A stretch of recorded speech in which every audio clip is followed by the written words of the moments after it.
Hi, hello, welcome to IAS Factor and really apologies. ഇന്നത്തെ content വളരെയധികം late ആയി പോയി.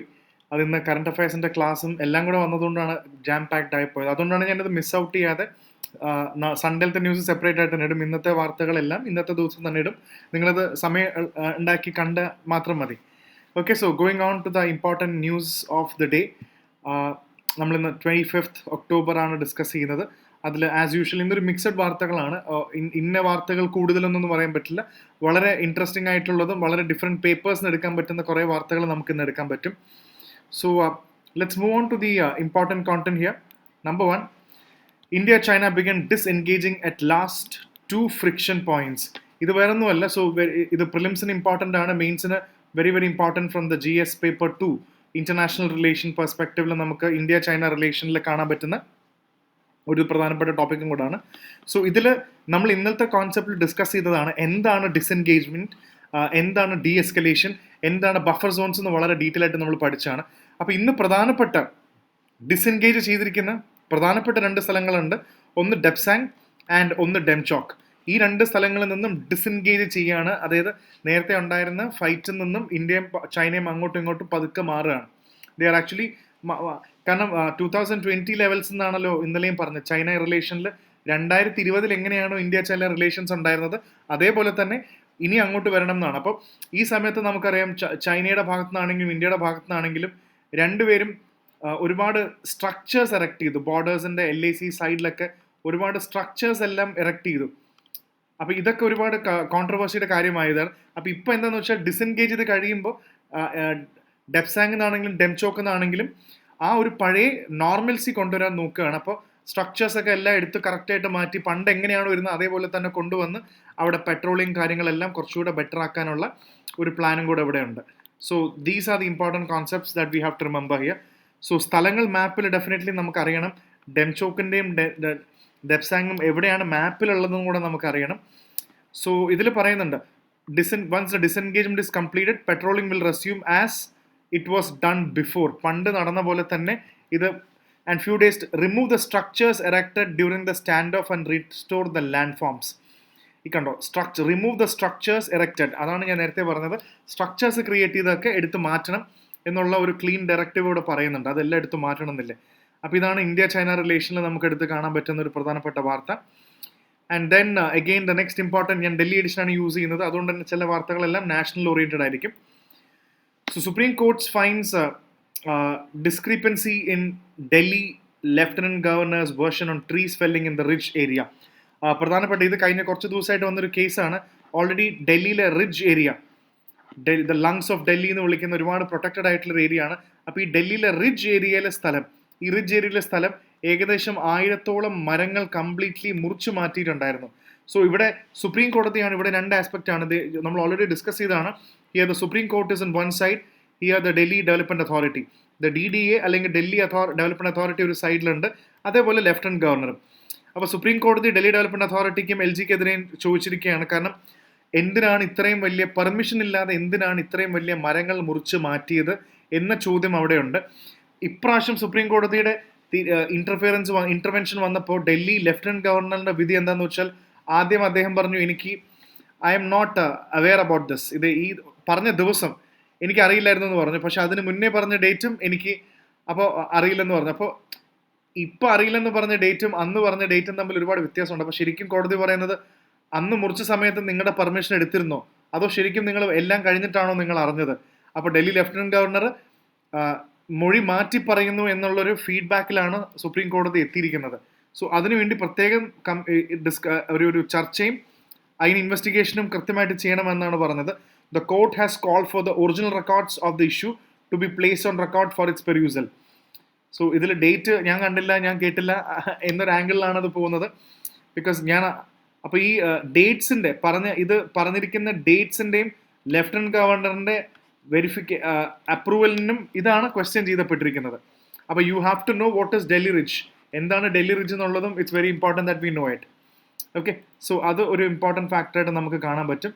സോ ഇത് വാർത്ത എന്ന് പറയുമ്പോൾ ഡെഫിനറ്റ്ലി ഇങ്ങനത്തെ വാർത്തയൊക്കെ നമുക്ക് എവിടെ എടുക്കാൻ പറ്റുമെന്ന് ചോദിച്ചു കഴിഞ്ഞാൽ, ഒന്ന് വെരി ഇമ്പോർട്ടൻറ്റ് മെയിൻസിൻ്റെ പെർസ്പെക്റ്റീവിൽ GS പേപ്പർ 2 ഗവർണൻസ് ഏരിയ ആയിട്ടൊക്കെ നമുക്ക് മാർക്ക് ചെയ്യാം. കാരണം powers of lieutenant governor polity ആയിട്ട് മാർക്ക് ചെയ്യാൻ പറ്റും. ആൻഡ് ഇപ്പുറത്തെ സൈഡിൽ GS പേപ്പർ 3 എൻവയോൺമെന്റിൽ ഒക്കെ നമുക്ക് മാർക്ക് ചെയ്യാൻ പറ്റും. In the context of environment, biodiversity, Delhi rich, protected area, അതൊക്കെ നമുക്കൊരു GS പേപ്പർ 3 ആംഗിളിൽ നമുക്കിത് കൃത്യമായിട്ട് വായിക്കാൻ പറ്റും. Okay, so that is fair enough. പിന്നെ ഇനി അടുത്ത പ്രധാനപ്പെട്ട വാർത്തകളെല്ലാം സൗത്ത് ഇന്ത്യൻ പേജസിലാണ്. നമ്മുടെ മറ്റ് സ്റ്റേറ്റ്സിൻ്റെ വാർത്തകളിലേക്കാണ് പോകുന്നത്. മറ്റു വാർത്തകളിലേക്ക് വരുമ്പോൾ ഏറ്റവും ഇമ്പോർട്ടൻ്റ് ആയിട്ട് ഇതിനകത്ത് വരുന്നത് consider green bonus for hill states Sukhu tells NITI Aayog. ഇത് വേറെ ആരുമല്ല, ഹിമാചൽ പ്രദേശിലെ ചീഫ് മിനിസ്റ്ററാണ് സുഖ്വിന്ദർ സിംഗ് സുഖു ആണ് പറഞ്ഞിരിക്കുന്നത്. അതായത് ഹിമാചൽ പ്രദേശിന് they are requesting for a green bonus. എന്താണ് ഈ ഗ്രീൻ ബോണസ് എന്ന് പറയുന്നത്? കാരണം കൂടുതൽ പൈസ, അത് ഞാനതിൽ ഹിമാചൽ പ്രദേശ് പോലത്തെ സ്റ്റേറ്റ്സിന് ഗ്രീൻ ബോണസ് അവാർഡ് ചെയ്യണം. So what is the concept of green bonus? അതായത് ഹിമാചൽ പ്രദേശിനെ ഇവർ തന്നെ വിളിക്കുന്ന ഒരു ഇതാണ്, അതായത് it is the lungs of north India. ഒരു ലങ്സ് ഓഫ് നോർത്ത് ഇന്ത്യ എന്നാണ് ഹിമാചൽ പ്രദേശിനെ വിളിക്കുന്നത്. അത്രയ്ക്കധികം എക്കോളജിക്കൽ ഇമ്പോർട്ടൻസ് ഉള്ളൊരു സ്ഥലം നിങ്ങൾക്ക് ഓബ്വിയസ്ലി അറിയായിരിക്കും. ഹിമാചൽ പ്രദേശ് എന്ന് പറയുമ്പോൾ തന്നെ ഒരുപാട് ട്രീസും എക്കോളജിക്കൽ ആസ്പെക്ട്സും ഉണ്ട്. അപ്പോൾ ഹിമാചൽ പ്രദേശ് ഗവൺമെൻറ് ഇതിനെല്ലാം വളരെ നല്ല രീതിയിൽ ഇത് എക്കോളജിക്കൽ ബാലൻസ് കീപ്പ് ചെയ്യാൻ നോക്കുമ്പോൾ ഗവൺമെൻറ് ഇങ്ങനെ നന്നായിട്ട് എൻവയോൺമെൻറ്റ് അപ്ഹോൾഡ് ചെയ്യുന്ന, എൻവയോൺമെൻ്റ് ഒക്കെ നന്നായി ശ്രദ്ധിക്കുന്ന സ്റ്റേറ്റ്സിന് എന്തെങ്കിലും എക്സ്ട്രാ കൊടുക്കണ്ടേ, എന്തെങ്കിലും ഒരു ബോണസ് പോലെ കൊടുക്കണ്ടേ? അപ്പോൾ അങ്ങനെയാണെങ്കിൽ എക്കോളജിക്കൽ കാര്യങ്ങളിൽ നല്ല കാര്യങ്ങൾ ചെയ്തുകൊണ്ട് ഹിമാചൽ പ്രദേശിന് ഗ്രീൻ ബോണസ് കൊടുക്കണം എന്നാണ് പറയുന്നത്. അതൊരു അപ്രിസിയേഷൻ പോലെ എന്തെങ്കിലും a different deal for the hill states should be considered because the needs were different as compared with other states. Himachal Pradesh acts as the lungs of North India, must get green bonus for protecting the forest cover and natural resources. അപ്പോൾ ഞങ്ങൾക്കൊരു green bonus തന്നേ പറ്റുള്ളൂ, മറ്റ് States പോലെ അല്ല ഞങ്ങൾ എന്നുള്ള ഒരു സ്റ്റേറ്റ്മെൻറ്റാണ് നമുക്കിവിടെ ഇമ്മീഡിയറ്റ്ലി മനസ്സിലാക്കേണ്ടത്. സോ അത് ഒരു ഏത് ആംഗിളിൽ നോക്കുകയാണെന്ന് പറഞ്ഞാൽ നമുക്കിതും വേണമെങ്കിൽ ഒരു ഇനി ഞാൻ എല്ലാ പേപ്പറും കഴിയുന്നത്ര പറയാൻ നോക്കാം. ഇതും നമുക്ക് GS paper definitely GS paper 2 എന്ന രീതിയിൽ നമുക്ക് കാണാൻ പറ്റും. സ്റ്റേറ്റ്സിൻ്റെ ഡിമാൻഡ്സും സ്റ്റേറ്റ്സിൻ്റെ റിക്വയർമെൻറ്റ്സ് ഒക്കെ ഒരു പോളിറ്റി ആംഗിളിൽ നമുക്ക് കാണാൻ പറ്റും ദ ഡിമാൻഡ്. ആൻഡ് അതേപോലെ തന്നെ ഗ്രീൻ ബോണസ് ഇങ്ങനത്തെ കോൺസെപ്റ്റ്സ് എല്ലാം എൻവയോൺമെൻറ്റ് എക്കോളജിയിൽ അതിൻ്റെ ഇമ്പോർട്ടൻറ്റ് ആസ്പെക്റ്റ് ആയ GS പേപ്പർ 3ലും നമുക്ക് ഏറ്റവും ഇമ്പോർട്ടൻ്റ് ആയിട്ട് നമുക്കിത് കാണാൻ പറ്റും. Okay, so that brings S very important. Next is A very important article regarding Tamil Nadu government and Sri Lanka. ഇത് വേറൊന്നുമല്ല, ഇത് കഴിഞ്ഞ കുറേ വർഷങ്ങളായിട്ട് നിൽക്കുകയാണ്. നമുക്കറിയാം മാരിടൈം ബോർഡേഴ്സ്, നമുക്കറിയാം ഇന്ത്യയുടെ ഭാഗങ്ങളായിട്ടുള്ള ഇത് ശ്രീലങ്കയാണെന്ന് വിചാരിച്ചോളൂ. സോ ഇന്ത്യ ശ്രീലങ്ക നമുക്ക് മാപ്പിൽ തന്നെ നോക്കുമ്പോൾ അറിയാം ഈ വളരെ അടുത്താണ് നിൽക്കുന്നത്. സോ ഏറ്റവും അടുത്ത് നമുക്ക് രാമേശ്വരം, ട്യൂട്ടിക്കോറിനാണോ രാമേശ്വരം, ആ ഭാഗത്തുനിന്നും. സോ ഇവിടെ തന്നെ നമുക്കറിയണം എന്താണ് ജോഗ്രഫിയിൽ വാട്ട് ഇസ് പാർക്ക് സ്ട്രേറ്റ്, എന്താണ് ഈ പാർക്ക് സ്ട്രേറ്റ്, രാമേശ്വരത്ത് നിന്ന് ശരിക്കും ശ്രീലങ്കയിലേക്ക് എത്ര ദൂരം ഉണ്ടെന്നുള്ളതും കൂടെ ഒരു കാൽക്കുലേഷൻ നിങ്ങൾ അറിഞ്ഞിരിക്കണം. സോ നമുക്കറിയാം ഇന്റർനാഷണൽ ബോർഡേഴ്സ് ഉണ്ട്, മാരിടൈം ബൗണ്ടറി ഉണ്ട്. കടൽ ആരുടെ അല്ലല്ലോ, ഇന്റർനാഷണൽ വാട്ടറും ഉണ്ട്. നമ്മുടെ ഇന്നത്തെ യൂട്യൂബിൽ ഞാൻ ചെയ്ത സൗത്ത് ചൈന സീയിൽ നമ്മൾ കൃത്യമായിട്ട് പറയുന്നുണ്ട് എന്താണ് ഒരു മാരിടൈം ബൗണ്ടറി അല്ലെങ്കിൽ എക്സ്ക്ലൂസീവ് എക്കണോമിക് സോൺ എന്ന് പറയുന്നൊരു കോൺസെപ്റ്റ് ഉണ്ട്, EEZ എന്ന് പറയുന്നത്. ഏതാണ്ട് 200 മൈലോളം അവരുടെയാണ്, അതായത് ഏതാണ്ട് 347 സംതിങ് കിലോമീറ്റേഴ്സ് എങ്ങാണ്ട് ഒരു രാജ്യത്തിൻ്റെ കോസ്റ്റിൽ നിന്ന് മുന്നോട്ടുള്ളതിലും നമുക്ക് നമ്മുടെ എക്സ്ക്ലൂസീവ് സോൺ ആണെന്ന് പറയുന്ന പോലെ എന്താണ് ഈ മാരിടൈം ബൗണ്ടറി. സോ പലപ്പോഴും തമിഴ്നാട്ടിലെ ഫിഷർമാൻ അല്ലെങ്കിൽ അവരുടെ ബോട്ട് ഫിഷ് ചെയ്യുന്ന ആൾക്കാരെല്ലാം അറിയാതെ ശ്രീലങ്കൻ വാട്ടേഴ്സിലേക്ക് കയറാറുണ്ട്. ശ്രീലങ്കൻ വാട്ടേഴ്സിൽ അറിയാതെ കയറിക്കഴിഞ്ഞാൽ ശ്രീലങ്കൻ നേവി ഉടനെ അവരെ അറസ്റ്റ് ചെയ്യും. അങ്ങനെ എത്രയോ ഷിപ്പുകൾ, എത്ര ബോട്ടുകൾ, എത്ര ഷിപ്പുകളാണ് അറസ്റ്റ് ചെയ്തിരിക്കുന്നത്. സോ ഇങ്ങനെ അറസ്റ്റ് ചെയ്ത ആൾക്കാരെ എല്ലാം Tamil Nadu has requested Jaishankar, the foreign minister, to press against Sri Lanka, അവരെ വിട്ടുകൊടുക്കണമെന്നും അങ്ങനത്തെ കാര്യങ്ങളാണ് ഇതിനകത്ത് പറയുന്നത്. So Tamil Nadu, government of India and Sri Lanka, 3 ആംഗിളാണ്. Tamil Nadu, this is the government of India, GOI, government of India, and ഇവിടെ ശ്രീലങ്കൻ ഗവൺമെൻറ്. ഈ ട്രിപ്പാർട്ടൈറ്റ് ആംഗിളാണ് ഇവിടെ നമ്മൾ ഏറ്റവും കൂടുതൽ കാണുന്നത്. ഇതിൽ പറയുന്നുണ്ട് about 128 Tamil Nadu fishermen and 199 fishing boats are still in the custody of Sri Lanka. അപ്പോൾ ഒരു ജോയിൻറ്റ് വർക്കിംഗ് ഗ്രൂപ്പൊക്കെ ക്രിയേറ്റ് ചെയ്ത് ഈ പ്രശ്നം സോൾവ് ചെയ്യണമെന്നാണ് പറയുന്നത്. ലാസ്റ്റ് ആയിട്ടൊരു ജോയിൻറ്റ് വർക്കിംഗ് മീറ്റിംഗ് 2022 സോ അത് വന്നാൽ ഇതിനൊരു സൊല്യൂഷൻ ഉണ്ടാവും എന്നുള്ള രീതിയിലാണ് ദേ കണ്ടിന്യൂ. ഇത് അവരുടെ കോസ്റ്റൽ ഫാമിലീസിന് വേണ്ടി വളരെ ഇമ്പോർട്ടൻ്റ് ആണ്. ഇന്ത്യ ശ്രീലങ്ക റിലേഷൻസിൽ തമിഴ്നാട്ടിലെ ഫിഷർമാനും ഒരു പ്രധാനപ്പെട്ട ചർച്ചാ വിഷയമാണ്. സോ ഇങ്ങനത്തെ വാർത്തകൾ വരുമ്പോൾ ഡെഫിനറ്റ്ലി നമുക്ക് ഇതിനകത്ത് നിന്ന് കാണാൻ പറ്റുന്ന കാര്യം, മാരിടൈം ബൗണ്ടറീസും കോൺസെപ്റ്റ്സ് ഒക്കെ വരുമ്പോൾ ഡെഫിനറ്റ്ലി GS പേപ്പർ 1 ജോഗ്രഫിയുടെ ആസ്പെക്റ്റിൽ കുറേയൊക്കെ നമുക്ക് അങ്ങനെ പ്ലേസ് ചെയ്യാൻ പറ്റും. അതേപോലെ തന്നെ ബൗണ്ടറീസ് എന്നൊക്കെ പറയുമ്പോൾ ഇന്റർനാഷണൽ ഓർഗനൈസേഷൻസ് പോലെയൊക്കെ നമുക്ക് അങ്ങനെ എടുക്കാൻ പറ്റും. സോ മൂവിങ് ഓൺ ടു പിന്നെ എന്താണെന്ന് വെച്ചാൽ ഫിഷിംഗ് കാര്യങ്ങളെല്ലാം ഈ സ്റ്റേറ്റ്സ് എല്ലാം ഇന്ത്യ ശ്രീലങ്ക റിലേഷൻ വരുന്നതുകൊണ്ട് definitely GS paper 2 international relations India Sri Lanka റിലേഷനിലും നമുക്കിത് ടോപ്പിക്ക് ഉൾപ്പെടുത്താൻ പറ്റും. സോ പിന്നെ പ്രധാനപ്പെട്ട വാർത്ത ഇതിനകത്ത് വരുന്നത് okay, we'll move on to this news. Farmers to protest over paddy procurement in Punjab.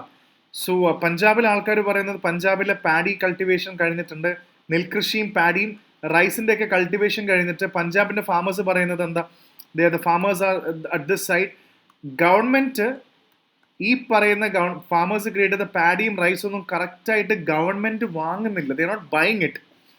So very tardy paddy procurement and other issue. So ഇവർ കറക്റ്റായിട്ട് ഇത് വാങ്ങാത്തതുകൊണ്ട് ഫാമേഴ്സിന് പൈസയുടെ ഒരുപാട് പ്രശ്നങ്ങൾ വരുന്നുണ്ട്. അപ്പോൾ കറക്റ്റായിട്ട് ഗവൺമെൻറ് ഈ പാഡി വാങ്ങണ്ടേ, ആ വാങ്ങുന്നതിൽ കാണിക്കുന്ന ഒരു ചെറിയ ഡിലേയിലാണ് ഈ പ്രശ്നം മൊത്തം ഉണ്ടാകുന്നത്.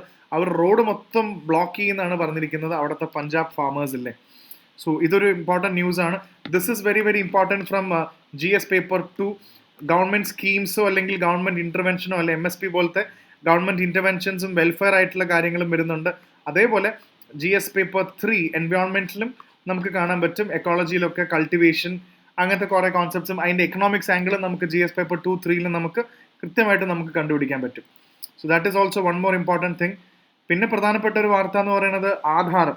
ഗവൺമെൻറ് തന്നെ കൃത്യമായിട്ട് പറഞ്ഞിരിക്കുകയാണ്, Aadhaar not a valid paper to determine age, rule supreme കോടതി. അപ്പോൾ ആധാറിൻ്റെ വാലിഡിറ്റി ഒന്നേന്ന് സുപ്രീം കോടതി തന്നെ റീചെക്ക് ചെയ്യുകയാണ്. കാരണം ആധാറിന് വാലിഡിറ്റി ഉണ്ട്, പക്ഷെ ആധാറിൽ എഴുതിയിരിക്കുന്ന പ്രായം, ഏജ് എന്ന് പറയുന്നത് അത് ശരിയായിട്ടുള്ളതാണോ അല്ലെങ്കിൽ അത് ആധാർ കറക്റ്റായിട്ടൊരു ഡോക്യുമെൻ്റ് ആണോ എന്ന് സുപ്രീം കോടതി പോലും സംശയിക്കുന്നു എന്നാണ് പറഞ്ഞിരിക്കുന്നത്.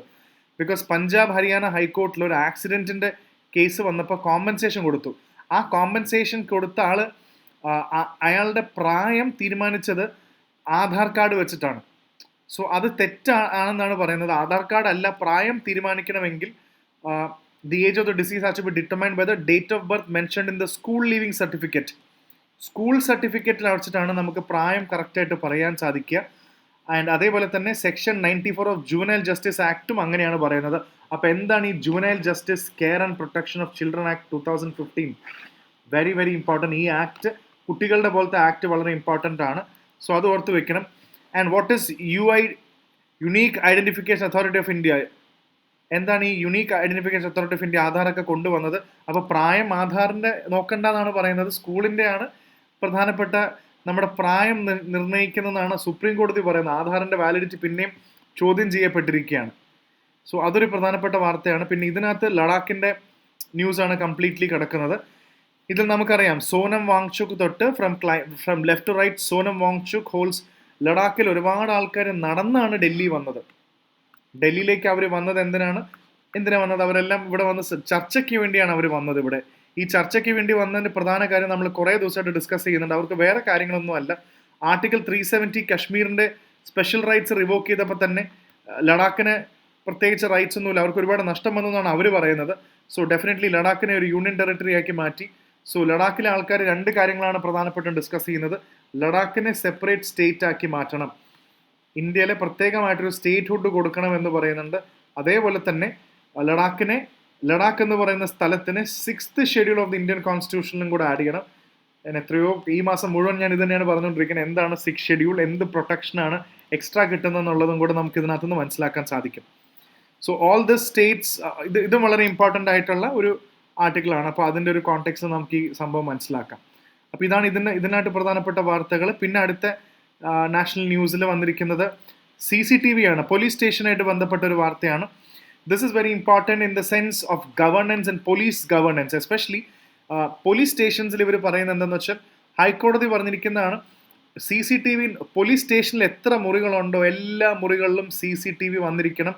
CCTV മാത്രമല്ല, സൗണ്ട് ഉള്ള CCTVയും കൂടെ ഇരിക്കണം എന്ന് പറഞ്ഞു. കാരണം ഒരുപാട് ആൾക്കാരെ ഇല്ലീഗലി ഡീറ്റെയിൻ ചെയ്യുന്നുണ്ട്. അങ്ങനെ ഇല്ലീഗലി ഡീറ്റെയിൻ ചെയ്ത് ഒരാൾ ഇല്ലീഗലി അറസ്റ്റ് ചെയ്തിട്ടുണ്ടെന്ന് വിചാരിക്കാം.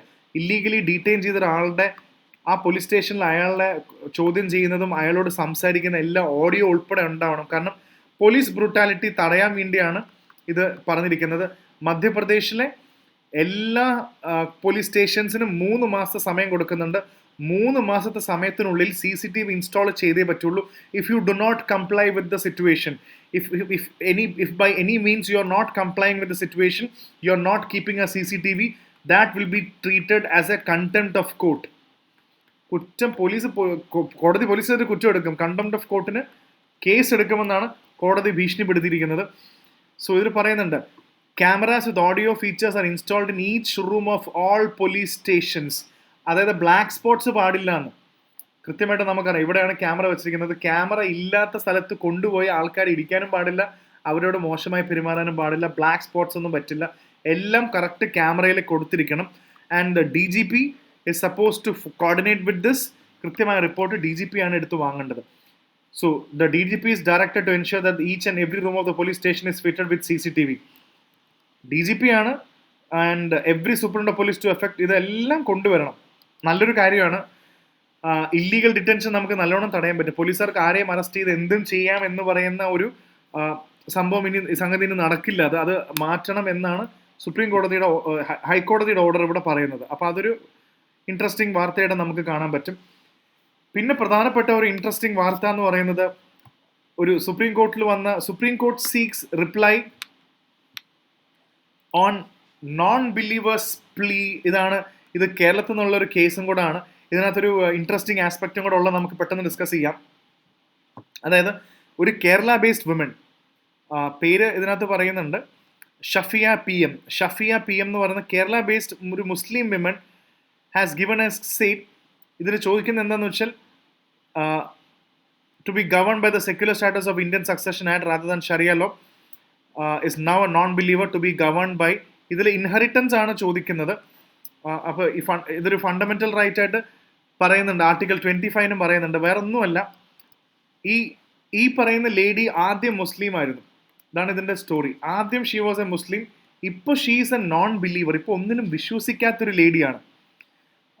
അപ്പോൾ ഇതെന്താന്ന് വെച്ചാൽ, ഒന്നും വിശ്വസിക്കാത്തൊരു ലേഡി ആകുമ്പോൾ centre to respond a plea. She is actually ഇതാണ് കേസ്. അതായത് ഇന്ത്യൻ സക്സഷൻ ആക്ട് ഓഫ് 1925 ആണ് ഇവിടെ വരുന്നത്. അവർ പറയുന്നത്, എനിക്ക് ഒരുപാട് റൈറ്റ്സും കാര്യങ്ങളും ഉണ്ട്. അപ്പോൾ ഞാൻ എന്ന മുസ്ലിം എന്ന് പറയുന്ന ആളല്ല, ഞാൻ മുസ്ലിം ആയിരുന്നു, പക്ഷെ ഇപ്പം ഞാൻ ഒരു നോൺ ബിലീവർ ആണ്.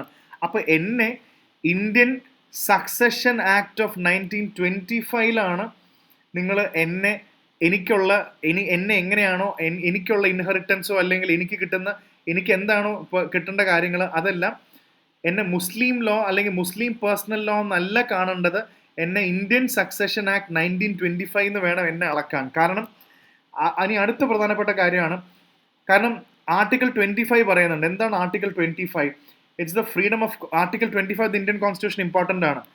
ആർട്ടിക്കിൾ ഇന്ത്യൻ 25 പറയുന്നുണ്ട് ഫ്രീഡം ഓഫ് കോൺഷ്യൻസ് ഉണ്ട്. അതായത് you can profess, practice and propagate your religion. ഇന്ത്യയിൽ നമുക്ക് പ്രൊപ്പഗേറ്റ് ചെയ്യാം. അപ്പോൾ അങ്ങനെ ആകുമ്പോൾ article 25 also includes the right to believe or not to believe. എനിക്ക് എൻ്റെ മതത്തിൽ വിശ്വസിക്കാൻ അല്ലെങ്കിൽ എനിക്ക് ഫ്രീഡം ഓഫ് കോൺഷ്യൻസ് വരുമ്പോൾ എക്സ്പ്ലിസിറ്റ്ലി ആർട്ടിക്കിൾ 25 കോൺസ്റ്റിറ്റ്യൂഷനിൽ എഴുതിയിട്ടില്ല മതത്തിൽ വിശ്വസിക്കാൻ ഇരിക്കുന്നതും നിങ്ങളുടെ ഫണ്ടമെന്റൽ റൈറ്റ് ആണെന്ന് പറയുന്നില്ല. നിങ്ങളുടെ റിലീജിയൻ, നിങ്ങളുടെ ഫെയ്ത്ത് നിങ്ങൾക്ക് പ്രാക്ടീസ് ചെയ്യാം, പ്രൊപ്പഗേറ്റ് ചെയ്യാം, പ്രചരിപ്പിക്കുകയൊക്കെ ചെയ്യാം. അതേപോലെ ദൈവത്തിൽ വിശ്വാസം, എനിക്ക് ഒരു മതത്തിലും വിശ്വാസം ഇല്ലായ്മയും നിങ്ങളുടെ ഫണ്ടമെന്റൽ റൈറ്റ് ആണെന്ന് നമുക്ക് വേണമെങ്കിൽ ഇവിടെ നിന്ന് പറയാം. പക്ഷേ കോൺസ്റ്റിറ്റ്യൂഷനിൽ അങ്ങനെ ഡയറക്റ്റ്ലി എഴുതിയിട്ടില്ല. അപ്പോൾ ഇനി അടുത്ത ഇമ്പോർട്ടൻറ്റ് കോൺസെപ്റ്റ് ആണ്, എന്താണ് ഇന്ത്യൻ സക്സഷൻ ആക്ട് ഓഫ് 1925. ഈ സക്സഷൻ ആക്ട് ഓഫ് 1925 ആണ് ഇന്ത്യയിലെ പ്രധാനപ്പെട്ട നമുക്ക് കാണാൻ പറ്റും ഇൻഹെറിറ്റൻസിൻ്റെ കാര്യം, ഇൻഹെറിറ്റൻസിൻ്റെ ലോ ആണെങ്കിലും അതേപോലെ ബാക്കിയുള്ള ഒരുപാട് കാര്യങ്ങളിലെല്ലാം പ്രധാനപ്പെട്ടൊരു നിയമമാണ്. പക്ഷേ ഈ നിയമം എന്താണെന്ന് വെച്ചാൽ മുസ്ലിംസിന് മാത്രം ആപ്ലിക്കബിൾ അല്ല എന്നുള്ളതാണ് ഇതിൻ്റെ ഹൈലൈറ്റ്. ഈ ഇന്ത്യൻ സക്സഷൻ ആക്ട് ഓഫ് 1925 ഈ മുസ്ലിംസിന് മാത്രം, എക്സെപ്റ്റ് മുസ്ലിംസിന് മാത്രം ഇത് ആക്സെപ്റ്റഡ് അല്ല. കാരണം മുസ്ലിംസിന് സെപ്പറേറ്റ് ആയിട്ടുള്ള ഷരിയ ലോ ഉണ്ട്. അവരുടെ മാരേജിനും ഡിവേഴ്സിനും ഇൻഹെറിറ്റൻസിനും ഇതെല്ലാം മുസ്ലിംസിന് സെപ്പറേറ്റ് ആയിട്ടുള്ള നിയമം ഉള്ളതുകൊണ്ട് അങ്ങനെയാണ് പോകുന്നത്. അപ്പോൾ ഇവിടെ കേസ് കൊടുത്ത ആൾ പറയുന്നത് കറക്റ്റ് അല്ലേ? എൻ്റെ ആർട്ടിക്കിൾ 25 അനുസരിച്ചിട്ട് ഞാൻ മുസ്ലിം ആയിരുന്നു, പക്ഷെ ഇപ്പം ഞാൻ മുസ്ലിം അല്ല, ഇപ്പം ഞാൻ നോൺ ബിലീവർ ആണ്. അങ്ങനെയാണെങ്കിൽ article 25 right to freedom of conscience, അല്ലെങ്കിൽ പ്രൊപ്പഗേറ്റ്, പ്രാക്ടീസ്, പ്രീച്ച്, അല്ലെങ്കിൽ പ്രൊഫസ്, പ്രാക്ടീസ്, പ്രൊപ്പഗേഷൻ എന്ന് പറയുന്ന കാര്യങ്ങൾ അനുസരിച്ചിട്ട് എനിക്കൊന്നും മതമേ ഇല്ല, അല്ലെങ്കിൽ എനിക്ക് I have the right to not to believe, എനിക്ക് മതത്തിലോ ദൈവത്തിലോ വിശ്വസിക്കാതിരിക്കാനും എനിക്ക് ഫണ്ടമെന്റൽ റൈറ്റ് ഉണ്ടോ വാദിച്ചിട്ടാണ് ഇത് പറയുന്നത്. A person who lives a faith in Islam is ousted from a community and not entitled to any inheritance in the parental property. ഇസ്ലാം അനുസരിച്ചിട്ട് ഇസ്ലാം മതം വേണ്ടെന്ന് വെച്ചാൽ പിന്നെ ഇൻഹെറിറ്റൻസ്, ഇസ്ലാമിൻ്റെ നിയമം അനുസരിച്ചിട്ട് ഇൻഹെറിറ്റൻസും പ്രോപ്പർട്ടിക്ക് ക്ലെയിം ഒന്നുമില്ല. പക്ഷെ ഞാനൊരു നോൺ ബിലീവർ ആണ്, അപ്പോൾ എനിക്ക് ഇന്ത്യൻ ആർട്ടിക്കിൾ 25 അനുസരിച്ചിട്ട് എനിക്ക് ക്ലെയിം ചെയ്യണം എന്ന് പറയുന്ന ഒരു പ്രത്യേക ഇതാണ് ഇവിടെ വന്നിരിക്കുന്നത്. അപ്പോൾ എന്താണെന്ന് വെച്ചാൽ ഇന്ത്യൻ സക്സഷൻ ആക്ടിൽ മുസ്ലിംസിനെ ആഡ് ചെയ്യുന്നില്ല. അതിൻ്റെ പ്രധാന കാര്യം വേറൊന്നുമല്ല, അവർക്ക് പ്രത്യേകതരം നിയമം ഉള്ളതുകൊണ്ടാണ് അങ്ങനെ വരുന്നത്. അപ്പോൾ ഇതൊരു ഇൻട്രസ്റ്റിംഗ് ആർട്ടിക്കിൾ ആയിട്ട് എനിക്ക് തോന്നി. നിങ്ങളത് അറിഞ്ഞിരുന്നാൽ നല്ലതാണെന്ന് തോന്നി എനിക്ക്. പിന്നെ പ്രധാനപ്പെട്ട സൈക്ലോൺ ഡാന. ഇപ്പോൾ കഴിഞ്ഞ കുറേ ദിവസമായിട്ട് സൈക്ലോൺ ഡാനയെ കുറിച്ച് ഒരുപാട് വാർത്തയുണ്ട്. നമ്മൾ തന്നെ കുറേ ദിവസമായിട്ട് ഡിസ്കസ് ചെയ്യുന്നുണ്ട് എന്തുകൊണ്ടാണ് ഇത് പഠിക്കേണ്ടത്. അപ്പോൾ ഇതിൽ പറയുന്നത് സൈക്ലോൺ ഡാനയെ ട്രാക്ക് ചെയ്യുന്ന കാര്യങ്ങളാണ് പറയുന്നത്. ട്രാക്ക് ചെയ്യുന്നതിൽ ISRO വളരെ പ്രധാനപ്പെട്ട ഒരു പങ്ക് വഹിക്കുന്നുണ്ട്. So that brings A space angle. So ഇതിൽ പറയുന്ന പ്രധാനപ്പെട്ട രണ്ട് ഇമ്പോർട്ടൻറ്റ് സാറ്റലൈറ്റ്സ് ആണ് ഇതിനകത്ത് പറയുന്നത്. ഒന്ന് EOS 6 എന്ന് പറയുന്നൊരിതും പിന്നെ ഇൻസാറ്റിൻ്റെ 3DR. ഈ രണ്ട് കാര്യങ്ങളാണ് ഇൻസാറ്റിൻ്റെ 3DR. ഇത് രണ്ടും ഉപയോഗിച്ചിട്ടാണ് ഇസ്രോ നന്നായിട്ട് സൈക്ലോൺ ഡാനയെ ട്രാക്ക് ചെയ്യുന്നത്. അപ്പോൾ എന്തൊക്കെയാണ് EOS 6 എന്ന് പറയുമ്പോൾ അത് കൂടുതലും ഇതിനകത്തൊരു സ്കാട്രോമീറ്റർ എന്ന് പറഞ്ഞൊരു കോൺസെപ്റ്റ് ഉണ്ട്, സ്കാട്രോമീറ്റർ സെൻസർ. ഈ സ്കാട്രോമീറ്റർ സെൻസർ വെച്ചിട്ടാണ് ഓഷ്യൻ്റെ സ്റ്റാറ്റസ്, അതേപോലെ ഓഷ്യൻ വിൻഡ്സ്, അതിൻ്റെ സർക്കുലേഷൻ, സൈക്ലോൺ ഫോർമേഷൻ ഒക്കെ കണ്ടുപിടിക്കുന്നത് ഈ EOS 6ൻ്റെ സ്കാട്രോമീറ്റർ സെൻസർ വെച്ചിട്ടാണ്. അപ്പോൾ അതാണ് ഇതിനകത്ത് എടുത്തു പറയേണ്ട ഒരു കാര്യം. ആൻഡ് ഇത് ഏത് ഓർബിറ്റിലാണ്? EOS ഒരു പോളാർ ഓർബിറ്റിലാണ്. ഇൻസാറ്റ് 3DR കുറച്ചും കൂടെ വലുതാണ്. സൈക്ലോണിൻ്റെ അപ്ഡേറ്റ്സും പ്രോഗ്രസ്സും ഒക്കെ നമുക്ക് ഇതിലാണ് കാണാൻ പറ്റുക. അത് ജിയോ സ്റ്റേഷനറിയാണ്. So INSAT 3D geo, EOS 6 polar. ഇത് കൂടുതലും സിമ്പിൾ ആയിട്ടുള്ള കാര്യം. മറ്റേത് നമുക്കിതിന് നോക്കാം. ഇതിൽ എന്താണ് ഇതിൽ കൊടുത്തിരിക്കുന്ന പേര് നിങ്ങൾക്ക് ക്ലിയർ ആയെന്ന് വിചാരിക്കണം. EOS 6 Jio stationery, INSAT 3DR ഒക്കെയാണ് ഇതിനകത്ത് പ്രധാനമായിട്ടും വന്നിരിക്കുന്ന കോൺസെപ്റ്റ്, ഇതിനകത്ത് വന്നിരിക്കുന്ന കാര്യം. സോ ഇതിൽ പറയുന്ന കാര്യം കണ്ടോ, EOS 6 and geostation is inside 3D regularly valuable information on the cyclone status. ഇസ്രോന്റെ പോളാർ ഓർബിറ്റിംഗ് സാറ്റലൈറ്റ് EOS 6 കാരണമാണ് നമുക്ക് ocean winds, circulation, cyclone formation എല്ലാം നമുക്ക് കിട്ടുന്നത്. ഇൻസാറ്റ് 3DR വെച്ചിട്ട് നമുക്ക് സൈക്ലോണിൻ്റെ സ്റ്റാറ്റസും അപ്ഡേറ്റ്സും നമുക്ക് കിട്ടാൻ പറ്റും. ഇത് ഇൻസാറ്റ് 3D ജിയോയിലാണ്, EOS 6 പോളാറിലാണ്. അപ്പോൾ ഇത്രയും കാര്യങ്ങൾ നമുക്ക് ഇതിനകത്തുനിന്നും കൂടെ മനസ്സിലാക്കാനുണ്ട്. അപ്പോൾ ഇത്രയും പോയിന്റ്സ് ഇതൊന്ന് ക്ലിയർ ആണെന്ന് വിചാരിക്കുന്നു. സോ ഇതാണ്. പിന്നെ അടുത്തൊരു റിവർ പറയുന്നുണ്ട്, നമ്മൾ അതും കൂടെ ഒന്ന് എടുത്ത് ഓർത്ത് വെക്കണം. ഇങ്ങനെ ഒരു നദി പറയുമ്പോൾ നമുക്ക് ഓർക്കണമല്ലോ. Fishermen casting the nets at the Prakasam barrage in Krishna river in Vijayawada. So that brings us another important river system. എന്താണ്, എവിടെയാണ് കൃഷ്ണ നദി? കൃഷ്ണ, കാവേരി, ഗോദാവരി, തുംഗഭദ്ര, നർമ്മദ, താപി നദികളൊക്കെ വളരെ ഇമ്പോർട്ടൻ്റ് ആണ്. എവിടെയാണ് കൃഷ്ണ റിവർ? ഏതൊക്കെ ജില്ലയിലാണ്, ഏതൊക്കെ സ്റ്റേറ്റിലൂടെയാണ് കൃഷ്ണ റിവർ ഒഴുകുന്നത്? ആർക്കാണ് ഏറ്റവും കൂടുതൽ വെള്ളം കിട്ടുന്നത്? കൃഷ്ണ റിവറിൻ്റെ പ്രധാനപ്പെട്ട ട്രിബ്യൂട്ടറീസ് ഏതൊക്കെയാണെന്നും കൂടെ എടുത്തു വെക്കുകയാണെങ്കിൽ that is also A very good topic for the UPSC. നമുക്കൊരു നല്ലൊരു ഹിറ്റ് റേറ്റ് കിട്ടാൻ സാധ്യതയുള്ളൊരു ടോപ്പിക്കും കൂടാണ്. ഓക്കെ, അത്രയും കാര്യങ്ങളാണ്. പിന്നെ പ്രധാനപ്പെട്ട വാർത്തകൾ, നാഷണൽ ന്യൂസ്, എഡിറ്റോറിയലാണ് പിന്നെ നമുക്ക് നോക്കേണ്ടത്. സോ എഡിറ്റോറിയലിലും പ്രധാനമായിട്ടും ആദ്യം തന്നെ റഷ്യയുടെ കാര്യമാണ് പറയുന്നത്. അതൊരു പ്രധാന ഒരു ഇതും കൂടെയാണ് പറയുന്നത്. Russia was not without friends. അതായത് നമുക്കറിയാം കഴിഞ്ഞ കുറേ കാലമായിട്ട് യുക്രൈൻ വാറൊക്കെ വന്നതിന് ശേഷം വെസ്റ്റേൺ രാജ്യങ്ങളെല്ലാം റഷ്യക്കെതിരെ സാങ്ഷൻസ് കൊണ്ടുവന്നു. So what is this concept of sanctions എന്ന് പറഞ്ഞാൽ റഷ്യനെ ആർക്കും ഇഷ്ടമല്ല. കാരണം റഷ്യ യുക്രൈൻ വാർ നടന്നതുകൊണ്ട് തന്നെ എല്ലാവരും യുക്രൈൻ്റെ സൈഡിലാണ്. റഷ്യനെ ആർക്കും ഇഷ്ടമല്ല, പ്രത്യേകിച്ച് വെസ്റ്റേൺ രാജ്യങ്ങൾ. സാങ്ഷൻസ് ഇടാന്ന് പറഞ്ഞാൽ എന്താ? ട്രേഡ് ഇല്ല, ഒന്നുമില്ല. റഷ്യനെ കട്ട് ഓഫ് ചെയ്യാന്നുള്ളതാണ് അവരുടെ മെയിൻ പരിപാടി. റഷ്യനെ കട്ട് ഓഫ് ചെയ്ത് കളയാം. അപ്പോൾ ഇതിനെതിരെ മറ്റ് രാജ്യങ്ങളാണെങ്കിലൊക്കെ ഒരുപാട് ഡിഫിക്കൽട്ടി ഫേസ് ചെയ്തിരുന്നു. പക്ഷേ റഷ്യ അത്രയും വലിയൊരു പവർ ആയതുകൊണ്ട് തന്നെ കാര്യമായിട്ടുള്ള ഇമ്പാക്റ്റ് ഒന്നും ഉണ്ടായില്ല. അപ്പോൾ റഷ്യ ഇവിടെ പറയാണ്, ഈ അടുത്ത് നമുക്കറിയാം റഷ്യയിലെ കസാനിൽ ബ്രിക്സ് സമ്മിറ്റ് നടക്കുകയാണ്.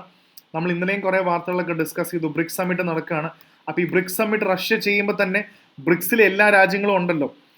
Brazil, Russia, India, China, south Africa എല്ലാ രാജ്യങ്ങളോടൊപ്പം പുതിയ രാജ്യങ്ങളുണ്ട്. UAE, Egypt, Saudi Arabia, Iran, Ethiopia. ഈ പുതിയ രാജ്യങ്ങൾ എല്ലാവരും വന്നപ്പോൾ റഷ്യ വെസ്റ്റേൺ രാജ്യങ്ങൾക്ക് കൊടുക്കുന്ന, ഇവിടെ റഷ്യ ആണെങ്കിൽ വെസ്റ്റേൺ രാജ്യങ്ങൾക്ക് കൊടുക്കുന്ന ഒരു മെസ്സേജാണ്, നിങ്ങളില്ലെങ്കിലും, നിങ്ങളുടെ ഡോമിനൻസ് ഇല്ലെങ്കിലും റഷ്യക്ക് കൂട്ടുകാരും ഫ്രണ്ട്സും ഉണ്ട്, റഷ്യക്ക് പിടിച്ചു നിൽക്കാം എന്നുള്ളൊരു മെസ്സേജാണ് ഇവിടെ കൊടുക്കുന്നത്.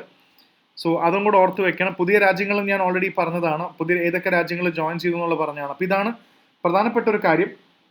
പിന്നെ ഇതിനകത്ത് പറയുന്നത് ഫിനാൻഷ്യൽ ഇൻ്റഗ്രേഷൻ വേണമെന്ന് ഇന്നലത്തെ വാർത്തയിലും ഞാൻ പറഞ്ഞത്. ഇത് ബ്രിക്സിൻ്റെ പ്രധാനപ്പെട്ട ഐഡിയോളജിയിലും വരാൻ പോകുന്ന ഒരു കാര്യം എന്ന് പറഞ്ഞാൽ ഇന്റർ ബാങ്ക് കോർപ്പറേഷൻ ഭയങ്കരമായിട്ട് പറയുന്നുണ്ട്. എല്ലാവരും പറയുന്നുണ്ട് ഇന്റർ ബാങ്ക് കോർപ്പറേഷൻ നല്ലോണം വേണം. അതേപോലെ ക്രോസ് ബോർഡർ പേയ്മെൻറ്റ് സിസ്റ്റം നമ്മൾ ഇന്നത്തെ വാർത്തയിലും പറഞ്ഞു. ഓൾറെഡി എല്ലാവരും ഉപയോഗിക്കുന്ന സ്വിഫ്റ്റ് എന്ന് പറയുന്ന ഒരു ട്രാൻസ്ഫർ സിസ്റ്റം നമുക്ക് വേണ്ട, അല്ലെങ്കിൽ ബ്രിക്സിനെ വേണ്ട എന്ന് പറഞ്ഞു. എക്സസീവ് വെസ്റ്റേൺ രാജ്യങ്ങളെ സപ്പോർട്ട് ചെയ്യുന്ന ഒന്നും വേണ്ട, നമുക്ക് നമ്മുടെ സ്വന്തമായിട്ടുള്ള cross border payment system develop ചെയ്യാവുന്നതേ ഉള്ളൂ എന്നാണ് റഷ്യ പറയുന്നത്. അപ്പോൾ ഇന്റർ ബാങ്ക് കോർപ്പറേഷൻ വേണം, ക്രോസ് ബോർഡർ പേയ്മെൻറ്റ് സിസ്റ്റം നമ്മൾ ക്രിയേറ്റ് ചെയ്യണം. അതേപോലെ തന്നെ ഒരു ഗ്രെയിൻ എക്സ്ചേഞ്ച് പ്രോഗ്രാം, അഗ്രികൾച്ചറിനൊക്കെ വേണ്ടി പ്രധാനമായിട്ടും പറയുന്നതാണ്, ഒരു ഗ്രെയിൻ എക്സ്ചേഞ്ച് പ്രോഗ്രാമും കൂടെ കൊണ്ടുവരണം എന്ന് പറഞ്ഞിട്ടുണ്ട്. നല്ല ഗ്രെയിൻ എക്സ്ചേഞ്ച്, അഗ്രികൾച്ചർ പ്രൊഡക്ട്സ് അങ്ങോട്ടും ഇങ്ങോട്ടും എക്സ്ചേഞ്ച് ചെയ്യാവുന്ന ഒരു ഗ്രെയിൻ എക്സ്ചേഞ്ച് പ്രോഗ്രാം കൊണ്ടുവരണം എന്ന് പറഞ്ഞിട്ടുണ്ട്. അതേപോലെ തന്നെ രാജ്യങ്ങൾ അങ്ങോട്ടും ഇങ്ങോട്ടും ഇൻഷുറൻസ് കോർപ്പറേഷനിലും കൂടെ നല്ല കോർപ്പറേഷൻ, നമുക്ക് ഇൻഷുറൻസ് കോർപ്പറേഷൻ വേണം. അപ്പോൾ ഗ്രെയിൻ എക്സ്ചേഞ്ച്, ഇൻഷുറൻസ് കോർപ്പറേഷൻ, എല്ലാ ടോപ്പിക്കും ഇതിനകത്ത് പറഞ്ഞു പോകുന്നുണ്ട്. ഇതാണ് ഇതിനകത്ത് മെയിനായിട്ട് പറയുന്ന പ്രധാനപ്പെട്ട പോയിന്റുകൾ. പിന്നെ എടുത്തു പറയേണ്ടത് റീ ഇൻഷുറൻസ് എന്ന് പറയുന്ന കോൺസെപ്റ്റ് ഇവിടെ മെൻഷൻ ചെയ്ത് പോകുന്നുണ്ട്. സോ ഈ കോണ്ടെക്സ്റ്റിൽ എന്താണ് റീ ഇൻഷുറൻസ് എന്ന് നിങ്ങൾക്ക് ഒരു ധാരണ ഉണ്ടായാൽ വളരെ നല്ലതാണ്. അതായത് വളരെ സിമ്പിളായിട്ട് മനസ്സിലാക്കുക എന്താണ് ഈ റീ ഇൻഷുറൻസ് കോൺസെപ്റ്റ് എന്ന് പറഞ്ഞാൽ നമുക്കിതിനകത്തുനിന്ന് മനസ്സിലാക്കുക. ഇപ്പോൾ നമ്മൾ ഒരു കാർ ഇൻഷുറൻസ് എടുത്തിട്ടുണ്ടെന്ന് വിചാരിക്കും. എക്സ് എന്ന് പറയുന്ന കമ്പനിയുടെയാണ് നമ്മൾ കാറിൻ്റെ ഇൻഷുറൻസ് എടുത്തിട്ടുള്ളത്. ഇത് വലിയ കമ്പനിയാണ്. അപ്പോൾ നമ്മൾ അവർക്കാണ് പൈസ കൊടുത്തിട്ടുള്ളത്. അപ്പോൾ ഒരു ചാൻസ് ആണ്, നമ്മുടെ കാറെങ്ങാനും ഈ വർഷം ഇടിക്കുകയാണെങ്കിൽ നമുക്ക് ഇൻഷുറൻസ് കിട്ടും, എക്സ് നമുക്ക് ഇൻഷുറൻസ് പൈസ തരണം. ഇടിച്ചില്ലെങ്കിൽ അവർക്ക് ലാഭം. ഈ എക്സ് എന്ന് പറയുന്ന കമ്പനി വലിയൊരു കമ്പനി വൈ എന്ന് പറയുന്ന കമ്പനി എടുത്ത് അവർ വേറെ ഇൻഷുറൻസ് വാങ്ങിയിട്ടുണ്ട്, ഇൻഷുറൻസ് ഫോർ ഇൻഷുറൻസ്. അപ്പോൾ സത്യം പറഞ്ഞാൽ നമ്മുടെ കാർ, നമ്മൾ എക്സിന് ഇൻഷുറൻസ് കൊടുത്തു, ഇവർ ഈ കാറിൻ്റെ ഇൻഷുറൻസും ഇങ്ങനെ ഇൻഷുറൻസ് ഉണ്ടെന്നുള്ളത് വേറെ സ്ഥലത്ത് പോയി ഇൻഷുറൻസ് ചെയ്തു. അപ്പോൾ നമ്മുടെ കാറിൽ ഇൻഷുറൻസിൻ്റെ ക്ലെയിം കുറച്ച് എക്സിലും കുറച്ച് വൈയിലേക്കും പോയി എന്നാണ്. അതാലോചിച്ചു റീ ഇൻഷുറൻസ് ഉള്ള കമ്പനിക്ക് വേറൊരു insurance.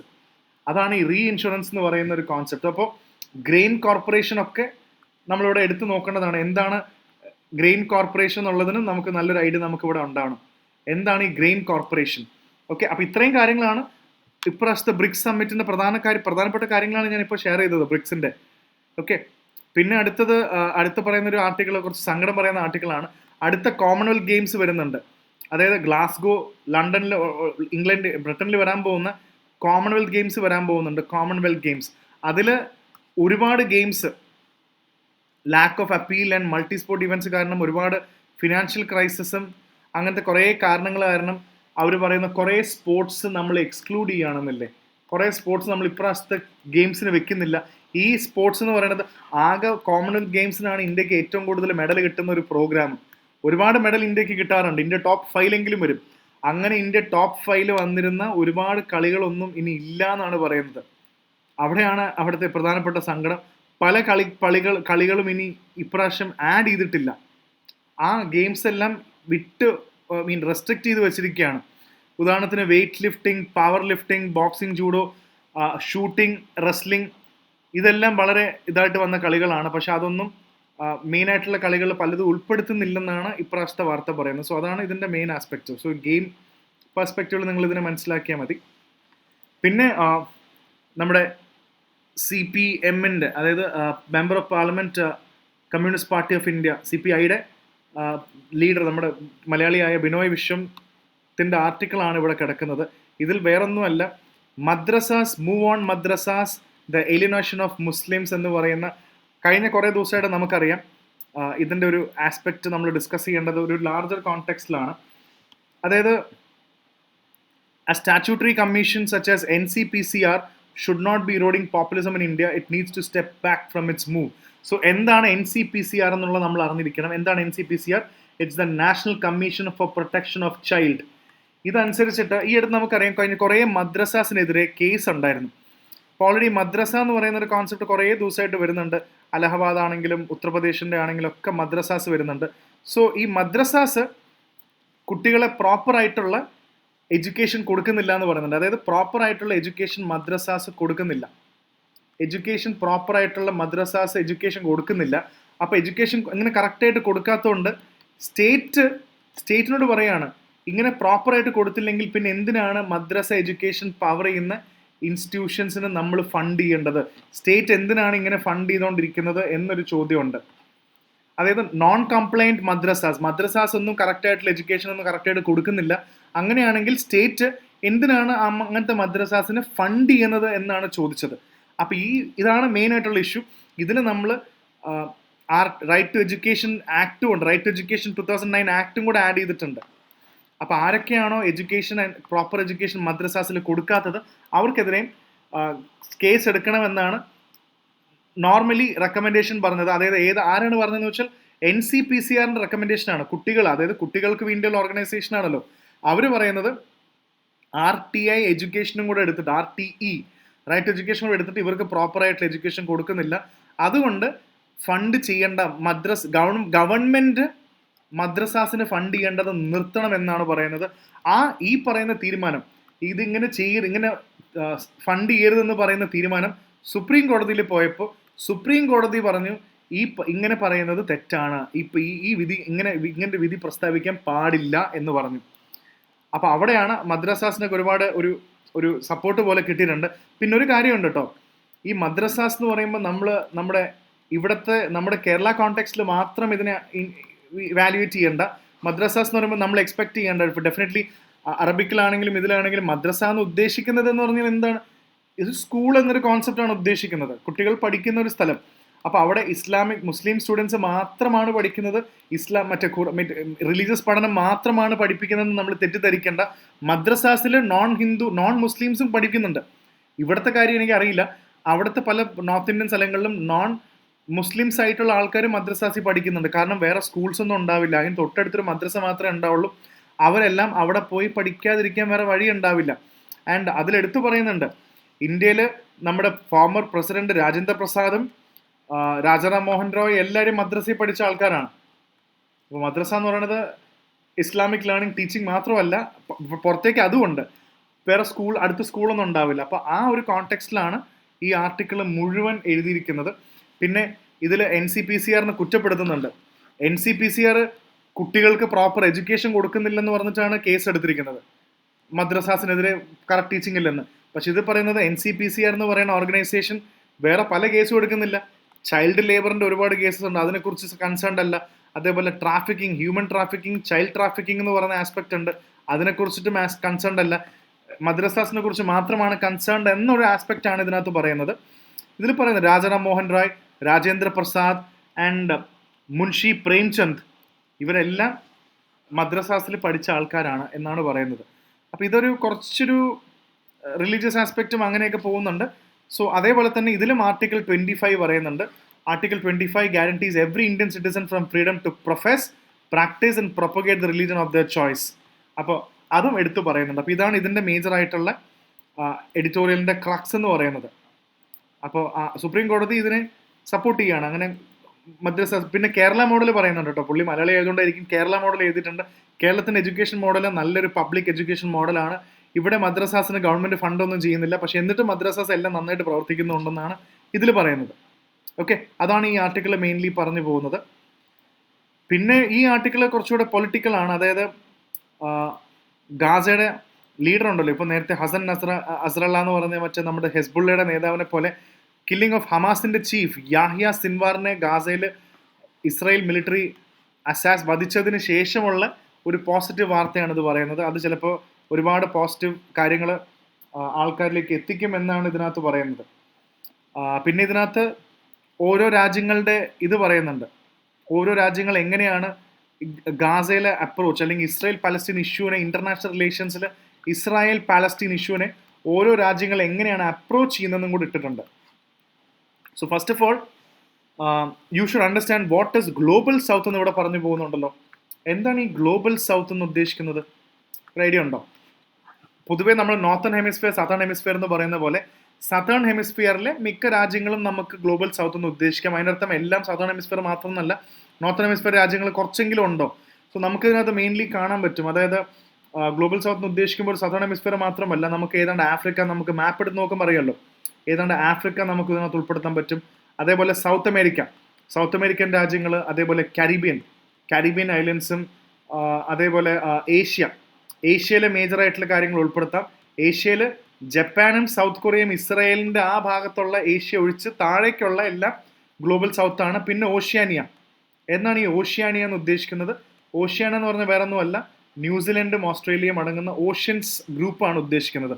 So Africa, Caribbean, South America, Asia, ജപ്പാനും സൗത്ത് കൊറിയയും, ഇസ്രായേലിൻ്റെ ആ ഏരിയയൊക്കെ മാറ്റിക്കഴിഞ്ഞാൽ അത് ഓസ്ട്രേലിയ, ന്യൂസിലൻഡ്, ഇതെല്ലാം ഈ രാജ്യങ്ങളെക്കുറിച്ച് പറയുന്ന പേരാണ് ഗ്ലോബൽ സൗത്ത് എന്ന് ഉദ്ദേശിക്കുന്നത്. ഈ രാജ്യങ്ങളെല്ലാം അത് വെൽ ഡിഫൈൻഡ് ഒന്നുമല്ല, ഇതിൽ ഉദ്ദേശിക്കുന്നതാണ്.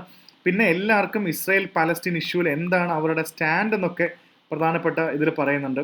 ഇപ്പോൾ ചൈനയുടെ സ്റ്റാൻഡ്, ചൈന പാലസ്തീൻ്റെ കോസിന് വേണ്ടിയൊക്കെ സപ്പോർട്ട് ചെയ്യുന്നുണ്ട്. സൗത്ത് ആഫ്രിക്ക പാലസ്തീൻ്റെ കോസിന് വേണ്ടി വളരെ സപ്പോർട്ട് ചെയ്യുന്നുണ്ട്. ഇസ്രായേലിനെതിരെ കേസ് കൊടുത്തു. ഇന്റർനാഷണൽ കോർട്ട് ഓഫ് ജസ്റ്റിസിൽ അവർ ഇസ്രായേലിനെതിരെ കേസ് കൊടുത്തിരിക്കുകയാണ് സൗത്ത് ആഫ്രിക്ക, മാസ് കില്ലിങ്ങിനൊക്കെ, വയലൻസിനൊക്കെ. ആൻഡ് അതേപോലെ ചൈന വളരെയായിട്ട് പാലസ്തീനെ സപ്പോർട്ട് ചെയ്യുന്നുണ്ട്. ഇന്ത്യ ഒരു ബാലൻസ്ഡ് അപ്രോച്ചാണ് എടുക്കുന്നത്. ഇന്ത്യക്ക് ഇസ്രായേലിനെ ഔട്ട്റൈറ്റ്ലി കുറ്റം പറയാനും പറ്റില്ല, എന്നാൽ പാലസ്തീനെ സപ്പോർട്ട് ചെയ്യും വേണം. സോ ഒരു തരത്തിൽ 2 സ്റ്റേറ്റ് സൊല്യൂഷനും ഇതൊക്കെ ഇന്ത്യ പറയുന്നുണ്ട്. പാലസ്തീനെ സപ്പോർട്ട് ചെയ്യും, ഇന്ത്യനെ സപ്പോർട്ട് ചെയ്യും. അതാണ് ഇതിനകത്ത് മെയിനായിട്ട് പറഞ്ഞിരിക്കുന്ന ഒരു ആർട്ടിക്കിൾ. ആ ഒരു ലെവലിലാണ് ഈ ആർട്ടിക്കിൾ കൂടുതലും ഡിസ്കസ് ചെയ്ത് പോകുന്നത്. അപ്പോൾ ഞാൻ അതിൽ കൂടുതൽ പോയിന്റ്സ് നമുക്ക് ഇതിനകത്ത് മെയിനായിട്ട് എടുക്കാനില്ല. പിന്നെ ചെസ് ഒരു ഒളിമ്പിക് സ്പോർട്ട് ആക്കണോ വേണ്ടേ എന്നുള്ള ഒരു ചോദ്യമാണ്. ശരിക്കും ചെസ് ഒരു ഒളിമ്പിക് സ്പോർട്ടാണെന്ന് ചോദിച്ചാൽ അത് ക്വാളിഫൈഡ് ആണ്. പക്ഷേ ഇത് ട്രാക്ക് ആൻഡ് ഫീൽഡ് അല്ലല്ലോ, ഇത് തലകൊണ്ട് കളിക്കുന്ന ഒരു കളിയല്ല. ട്രാക്കോ ഫീൽഡോ ദേഹം ഒന്ന് അനങ്ങാത്ത കളി ആയതുകൊണ്ട് തന്നെ അതിനകത്തൊരു ചെറിയ സംഭവമുണ്ട്. ചെസ് സ്പോർട്ട് ആക്കിയാൽ നല്ലതാണോ എന്ന് ചോദിച്ചാൽ ഒരുപാട് ആൾക്കാർ പറയുന്നു ചെസ് കണ്ടുകൊണ്ടിരിക്കാൻ മടുപ്പ് വരും. എല്ലാ സാധാരണക്കാരനും ചെസ് കണ്ടാൽ മനസ്സിലാവില്ല. ഒരു 2 മണിക്കൂർ 3 മണിക്കൂറൊക്കെ ചെസ് കണ്ടുകൊണ്ടിരുന്നിട്ട് കാര്യമില്ല. അപ്പോൾ ചെസ് പൂർണ്ണമായും ഒരു ഒളിമ്പിക് ഗെയിമാക്കി മാറ്റൂല്ലേ എന്നുള്ളതും അടുത്തൊരു പ്രധാന ഡിസ്കഷൻ പോയിന്റ് ആണ്. അപ്പോൾ ഇതാണ് മെയിനായിട്ട് ഈ എഡിറ്റോറിയലും ഇതിനകത്ത് പറയുന്ന മേജർ ആയിട്ടുള്ളൊരു പോയിന്റ് എന്ന് പറയുന്നത്. പിന്നെ നമ്മുടെ നാഷണൽ ന്യൂസ് എടുത്തു കഴിയുമ്പോൾ നമുക്ക് ഇന്ന് ഇതിനകത്ത് നോക്കേണ്ട മറ്റൊരു കാര്യം നമുക്ക് ഇതാണ് പബ്ലിക് അക്കൗണ്ട്സ് കമ്മിറ്റിയുടെ വാർത്തയാണ് ഇതിനകത്ത് പ്രധാനമായിട്ടും നമുക്ക് ഇതിനകത്ത് നോക്കേണ്ട ഒരു കാര്യം. എന്താണ് പബ്ലിക്സ് അക്കൗണ്ട് കമ്മിറ്റി എന്താണെന്നും കൂടെ നമുക്ക് നല്ലൊരു ക്ലാരിറ്റി വരണം. ഞാൻ തോന്നുന്നു എനിക്കൊന്ന് ആ പോയിന്റിലേക്ക് ഞാൻ പിന്നെ വരാം. ആദ്യം അവിടെ നമുക്ക് ഈ വാർത്ത എടുക്കാം. Periyar university show cause notice to professor. വേറൊന്നുമല്ല, യൂണിവേഴ്സിറ്റിയിൽ വർക്ക് ചെയ്തുകൊണ്ടിരിക്കുന്ന സമയത്ത് ആർ സുബ്രഹ്മണി എന്ന് പറഞ്ഞ അസോസിയേറ്റ് പ്രൊഫസറിന് ഡിപ്പാർട്ട്മെന്റ് ഓഫ് ജേർണലിസം ഇദ്ദേഹം കുറെ പുസ്തകങ്ങൾ എഴുതിയിട്ടുണ്ട്. Macaulay was an enemy of conservative education and Periyar's battlefield. Macaulay ശത്രുവായിരുന്നു എന്തിൻ്റെ, കൺസർവേറ്റീവ് എഡ്യൂക്കേഷൻ്റെ. അപ്പോൾ ഇങ്ങനത്തെ കുറേ ബുക്ക് എഴുതിയോണ്ട് വേണ്ടത്ര NOCയും കാര്യങ്ങളും സ്വീകരിക്കാത്തതുകൊണ്ട് ഇദ്ദേഹത്തിനെതിരെ ഷോക്കോസ് നോട്ടീസ് ഇറക്കിയിരിക്കുകയാണ്. ബുക്ക് എഴുതിയോണ്ട്. അപ്പോൾ പെരിയാർ യൂണിവേഴ്സിറ്റിയിൽ ബുക്ക് എഴുതിയോണ്ട് ഇങ്ങനത്തെ ഒരു സംഭവം കൂടെ അവിടെ വന്നിരിക്കുകയാണ്. സോ അതൊരു ചെറിയ വാർത്തയാണ്. പിന്നെ ഇതിനകത്ത് അടുത്തത് നമുക്ക് എടുത്ത് നോക്കേണ്ടത് ഇതാണ്. യെസ്, അപ്പോയിൻമെന്റ് of Sanjiv Khanna as the next chief justice of India. DY Chandrachud വളരെ പോപ്പുലർ ആയിട്ട് എനിക്ക് തോന്നുന്നു ഏറ്റവും കൂടുതൽ ടെന്യൂർ കിട്ടിയത് അദ്ദേഹത്തിനായിരിക്കും. 7 വർഷത്തെ അടുപ്പിച്ച് ടെന്യൂർ കിട്ടി. സുപ്രീം കോർട്ടിന്റെ he will be elected as the 51st chief justice of India on November 11. And അപ്പോൾ നമുക്ക് എടുത്തു പറയേണ്ട ആർട്ടിക്കിൾ ഏതൊക്കെയാ? The article constitutionally says article 124 of the Indian constitution. Supreme കോടതി ഉണ്ട് എന്ന് പറയുന്ന ഒരു ആർട്ടിക്കിളും വളരെ ഇമ്പോർട്ടൻ്റ് ആണ്. സോ ദിസ് ബ്രിങ്സ് നമുക്ക് UPSCയിൽ എന്താണ് ചീഫ് ജസ്റ്റിസ് ഓഫ് ഇന്ത്യ, ആരാണ് chief justice of India? So article 124 അനുസരിച്ച് യു ഹാവ് എ സുപ്രീം കോർട്ടും അതിൻ്റെ കാര്യങ്ങളും ഉണ്ട്. ആൻഡ് ആർട്ടിക്കിൾ 124 ക്ലോസ് 2 അവിടെയാണ് സുപ്രീം കോർട്ട് ജഡ്ജസിനെ എങ്ങനെ അപ്പോയിന്റ് ചെയ്യണം, എന്താണ് അവരുടെ ടെന്യൂർ എന്നൊക്കെ വളരെ കൃത്യമായിട്ട് അതിൽ പറയുന്നുണ്ട്. ഇതിൽ നമുക്ക് ഓൾറെഡി പറയുന്നുണ്ട്, ഇതിൽ നാഷണൽ ജുഡീഷ്യൽ അപ്പോയിന്റ് കമ്മീഷനാണ് കിടക്കുന്നത്, NJAC ആണ് കിടക്കുന്നത്. അത് ഓൾറെഡി സുപ്രീം കോടതിയും പല തീരുമാനം കാരണം നമുക്കറിയാം നാഷണൽ ജുഡീഷ്യൽ അപ്പോയിന്റ്മെന്റ് കമ്മീഷനിലുള്ള അപ്പോയിന്റ്മെന്റ് സ്ട്രൈക്ക് ഔട്ട് കളഞ്ഞു. ഇപ്പോൾ ഓൾറെഡി കൊളീജിയം സിസ്റ്റമാണ് നടക്കുന്നത്. സോ അത് കോൺസ്റ്റിറ്റ്യൂഷനിൽ ഉണ്ടെങ്കിലും ഇപ്പോൾ കൊളീജിയം സിസ്റ്റത്തിലാണ് ഓടിക്കൊണ്ടിരിക്കുന്നത്. സോ അതാണ് ആർട്ടിക്കിൾ ക്ലോസ് 2 എന്ന് പറയുന്നത്. പിന്നെ അതേപോലെ ആർട്ടിക്കിൾ 124 ക്ലോസ് 2-ൽ ഇത് പറയുന്നത് 124 ക്ലോസ് 4-ൽ ഒരു ജഡ്ജിനെ എങ്ങനെ ഇംപീച്ച് ചെയ്യാം അല്ലെങ്കിൽ ജഡ്ജിനെ എങ്ങനെ പുറത്താക്കാം എന്ന് പറയുന്ന ആസ്പെക്റ്റും ഇതിനകത്ത് വളരെ ഡീറ്റെയിൽ ആയിട്ട് പറയുന്നുണ്ട്. So article 124 is going to be important for supreme court chief justice appointment വരുന്നതുകൊണ്ട് ഈ പറയുന്ന ആർട്ടിക്കിളെല്ലാം ആ കോണ്ടെക്സ്റ്റിൽ വളരെ ഇമ്പോർട്ടൻ്റ് ആണെന്നുള്ളതാണ് ഇതിനകത്ത് നമുക്ക് എടുത്തു പറയേണ്ട മറ്റൊരു സ്റ്റേറ്റ്മെൻറ്റ് എന്ന് പറയുന്നത്. സോ പിന്നെ നമുക്ക് മുകളിലേക്ക് പതുക്കെ കിടക്കാം. Yes, let's take this. SEBI chairperson skips parliament's public account committee summons. അതും കൂടെ ആണ്. അപ്പോൾ എന്താണ് ഇതിൻ്റെ ഒരു കോണ്ടെക്സ്റ്റ് നമുക്ക് ഇതിനകത്ത് നിന്ന് നോക്കി മനസ്സിലാക്കാം. So let's have an idea about this. ഇത് വേറൊന്നുമല്ല, ഈ കേസ് വളരെ സിമ്പിളായിട്ട്. അപ്പോൾ നിങ്ങൾ ആദ്യം രണ്ട് മനസ്സിലാക്കേണ്ട കാര്യം എന്താണ് സെബി എന്ന് മനസ്സിലാക്കണം. Securities and exchange board of India. So എന്താണ് securities and exchange board of India എന്ന് പറയുമ്പോൾ നമ്മുടെ ഒരു അപ്പലേറ്റ് ബോഡിയാണോ അല്ലെങ്കിൽ ഒരു മെയിൻ ബോഡിയാണോ കൺട്രോളറാണോ നമ്മുടെ ഷെയർ മാർക്കറ്റ് സ്റ്റോക്ക് മാർക്കറ്റ് എന്നൊക്കെ പറയുന്ന ആ ഫീൽഡ് ഓഫ് ഡൊമൈൻ്റെ ഒക്കെ കംപ്ലീറ്റ് നിയന്ത്രണം security and exchange board of India ആണ്. അപ്പോൾ ഇതൊരു സ്റ്റാറ്റ്യൂട്ടറി ബോഡിയാണോ, ഏത് ആക്ട് കൊണ്ടാണ് കൊണ്ടുവന്നതെന്നൊക്കെ നമുക്കറിയണം. സെബിയുടെ ഫംഗ്ഷൻ എന്താ എന്നൊക്കെ നമുക്ക് ലോങ് ടേമിൽ അറിയണം. ഇനി അടുത്ത പ്രധാനപ്പെട്ട ഒരു കമ്മിറ്റി എന്ന് പറയുന്നത് തന്നെ പബ്ലിക് അക്കൗണ്ട്സ് കമ്മിറ്റിയാണ്. എന്താണ് ഈ PSC കമ്മിറ്റി? ഇത് വളരെ ഇമ്പോർട്ടൻ്റ് ആണ്, UPSCക്ക് ചോദിച്ചിട്ടുള്ളതാണ്. ഈ കമ്മിറ്റിയാണ് ഗവൺമെൻറ്റിൻ്റെ സ്പെൻഡിങ് എല്ലാം കറക്റ്റായിട്ട് കാൽക്കുലേറ്റ് ചെയ്യുന്നത്. ഗവൺമെൻറ് സ്പെൻഡിങ് കറക്റ്റായിട്ട് മോണിറ്റർ ചെയ്യുന്ന കമ്പനിയാണ് പബ്ലിക് അക്കൗണ്ട്സ് കമ്മിറ്റി എന്ന് പറയുന്നത്. അതായത് ഗവൺമെൻറ്റിൻ്റെ പബ്ലിക് ഫണ്ട്സ് ഒക്കെ നന്നായി ഉപയോഗിച്ചോ, is the public funds properly utilised എന്നൊക്കെ കണ്ടുപിടിക്കുന്ന, ഗവൺമെൻറ്റിൻ്റെ പ്രോഗ്രാം പോളിസിയൊക്കെ കറക്റ്റായിട്ട് നടന്നോ, ഇതിൻ്റെ ഫണ്ടിങ് എങ്ങനെയാണെന്നൊക്കെ നോക്കും. അതേപോലെ തന്നെ CAG report, controller and auditor ജനറലിൻ്റെ റിപ്പോർട്ടും, ഈ പറയുന്ന റിപ്പോർട്ട് ഓഡിറ്റ് ചെയ്യാനും അത് ചെക്ക് ചെയ്യാനുള്ള ഇതും കൂടെ ഇവർക്കുണ്ട്. CAGയുടെ ഓഡിറ്റ് റിപ്പോർട്ട് സ്ക്രൂട്ടിനൈസ് ചെയ്യാനുള്ള പവറും PSCയുടെ അതുണ്ട്. സോ പബ്ലിക് അക്കൗണ്ട്സ് കമ്മിറ്റിക്കുണ്ട്. അപ്പോൾ നമുക്കിനി അടുത്ത ഇത് അപ്പോൾ അത്ര ഇമ്പോർട്ടൻറ്റ് കമ്മിറ്റിയാണ്. ആരാണ്? ഇപ്പോൾ KC വേണുഗോപാലാണ് ഇത് ഹെഡ് ചെയ്യുന്നത്. സോ ഇതിൽ പറയുന്നത് സെബിയുടെ ചെയർമാൻ പ്രത്യേക കുറച്ച് കാരണങ്ങളാൽ വരാൻ പറ്റിയില്ല, സമ്മൺ ചെയ്തപ്പോൾ വരാൻ പറ്റിയില്ല. ഇനി ഇതേ PSCക്ക് തന്നെ പബ്ലിക് അക്കൗണ്ട്സ് കമ്മിറ്റിക്ക് തന്നെ ഇത് മാത്രമല്ല, ഗവൺമെൻറ് ഒഫീഷ്യൽസിനെയും അതേപോലെ തന്നെ മിനിസ്റ്റേഴ്സിനെയും ഒക്കെ ഇൻവെസ്റ്റിഗേറ്റ് ചെയ്യാനും മൊഴിയെടുക്കാനുള്ള റൈറ്റും പവറും ഉണ്ട്. വന്ന് അവരുടെ ഇതൊക്കെ എടുക്കണം അവർ. സോ PSC ഇതൊക്കെ ഉണ്ട്. അപ്പോൾ സെബിയിലെ ആൾ വിളിച്ചിട്ട് വന്നില്ല, ജസ്റ്റ് അവർക്കൊരു ചെറിയ എന്തൊക്കെ ഒരു ബുദ്ധിമുട്ടുണ്ടായി. സോ അതിനെ കണ്ടംപ്റ്റ് ആയിട്ടും just because she was a lady the committee had allowed her to do so. അപ്പോൾ ഇത് ഈ സെബിയിലത്തെ കഥയല്ല ഞാൻ മൊത്തത്തിൽ പറഞ്ഞത്. PSC എന്താണെന്നുള്ളത് നമ്മൾ വളരെ ഡീറ്റെയിൽ ആയിട്ട് അറിഞ്ഞിരിക്കണം. സോ പബ്ലിക് അക്കൗണ്ട്സ് കമ്മിറ്റി എന്ന് പറയുമ്പോൾ പബ്ലിക് ഫണ്ട്സ് ഉപയോഗിക്കുന്നത് മാത്രമല്ല, എന്താണ് ഇതിൻ്റെ കോമ്പോസിഷൻ നോക്കുമ്പോൾ മൊത്തം 22 മെമ്പേഴ്സാണ് ഇതിനകത്തുള്ളത്. അതിൽ നമുക്ക് ഓൾമോസ്റ്റ് ഒരു 15ഓളം മെമ്പേഴ്സ് ലോക്സഭയിൽ നിന്നാണ്. 15 മെമ്പേഴ്സ് ലോക്സഭയിൽ നിന്നും അതേപോലെ 7 മെമ്പേഴ്സ് രാജ്യസഭയിൽ നിന്നുമാണ് എലക്ട് ചെയ്യുന്നത്. അതാണ് ഇതിൻ്റെ മേജറായിട്ടുള്ള ഒരു കോൺസ്റ്റിറ്റ്യൂഷൻ എന്ന് പറയുന്നത്.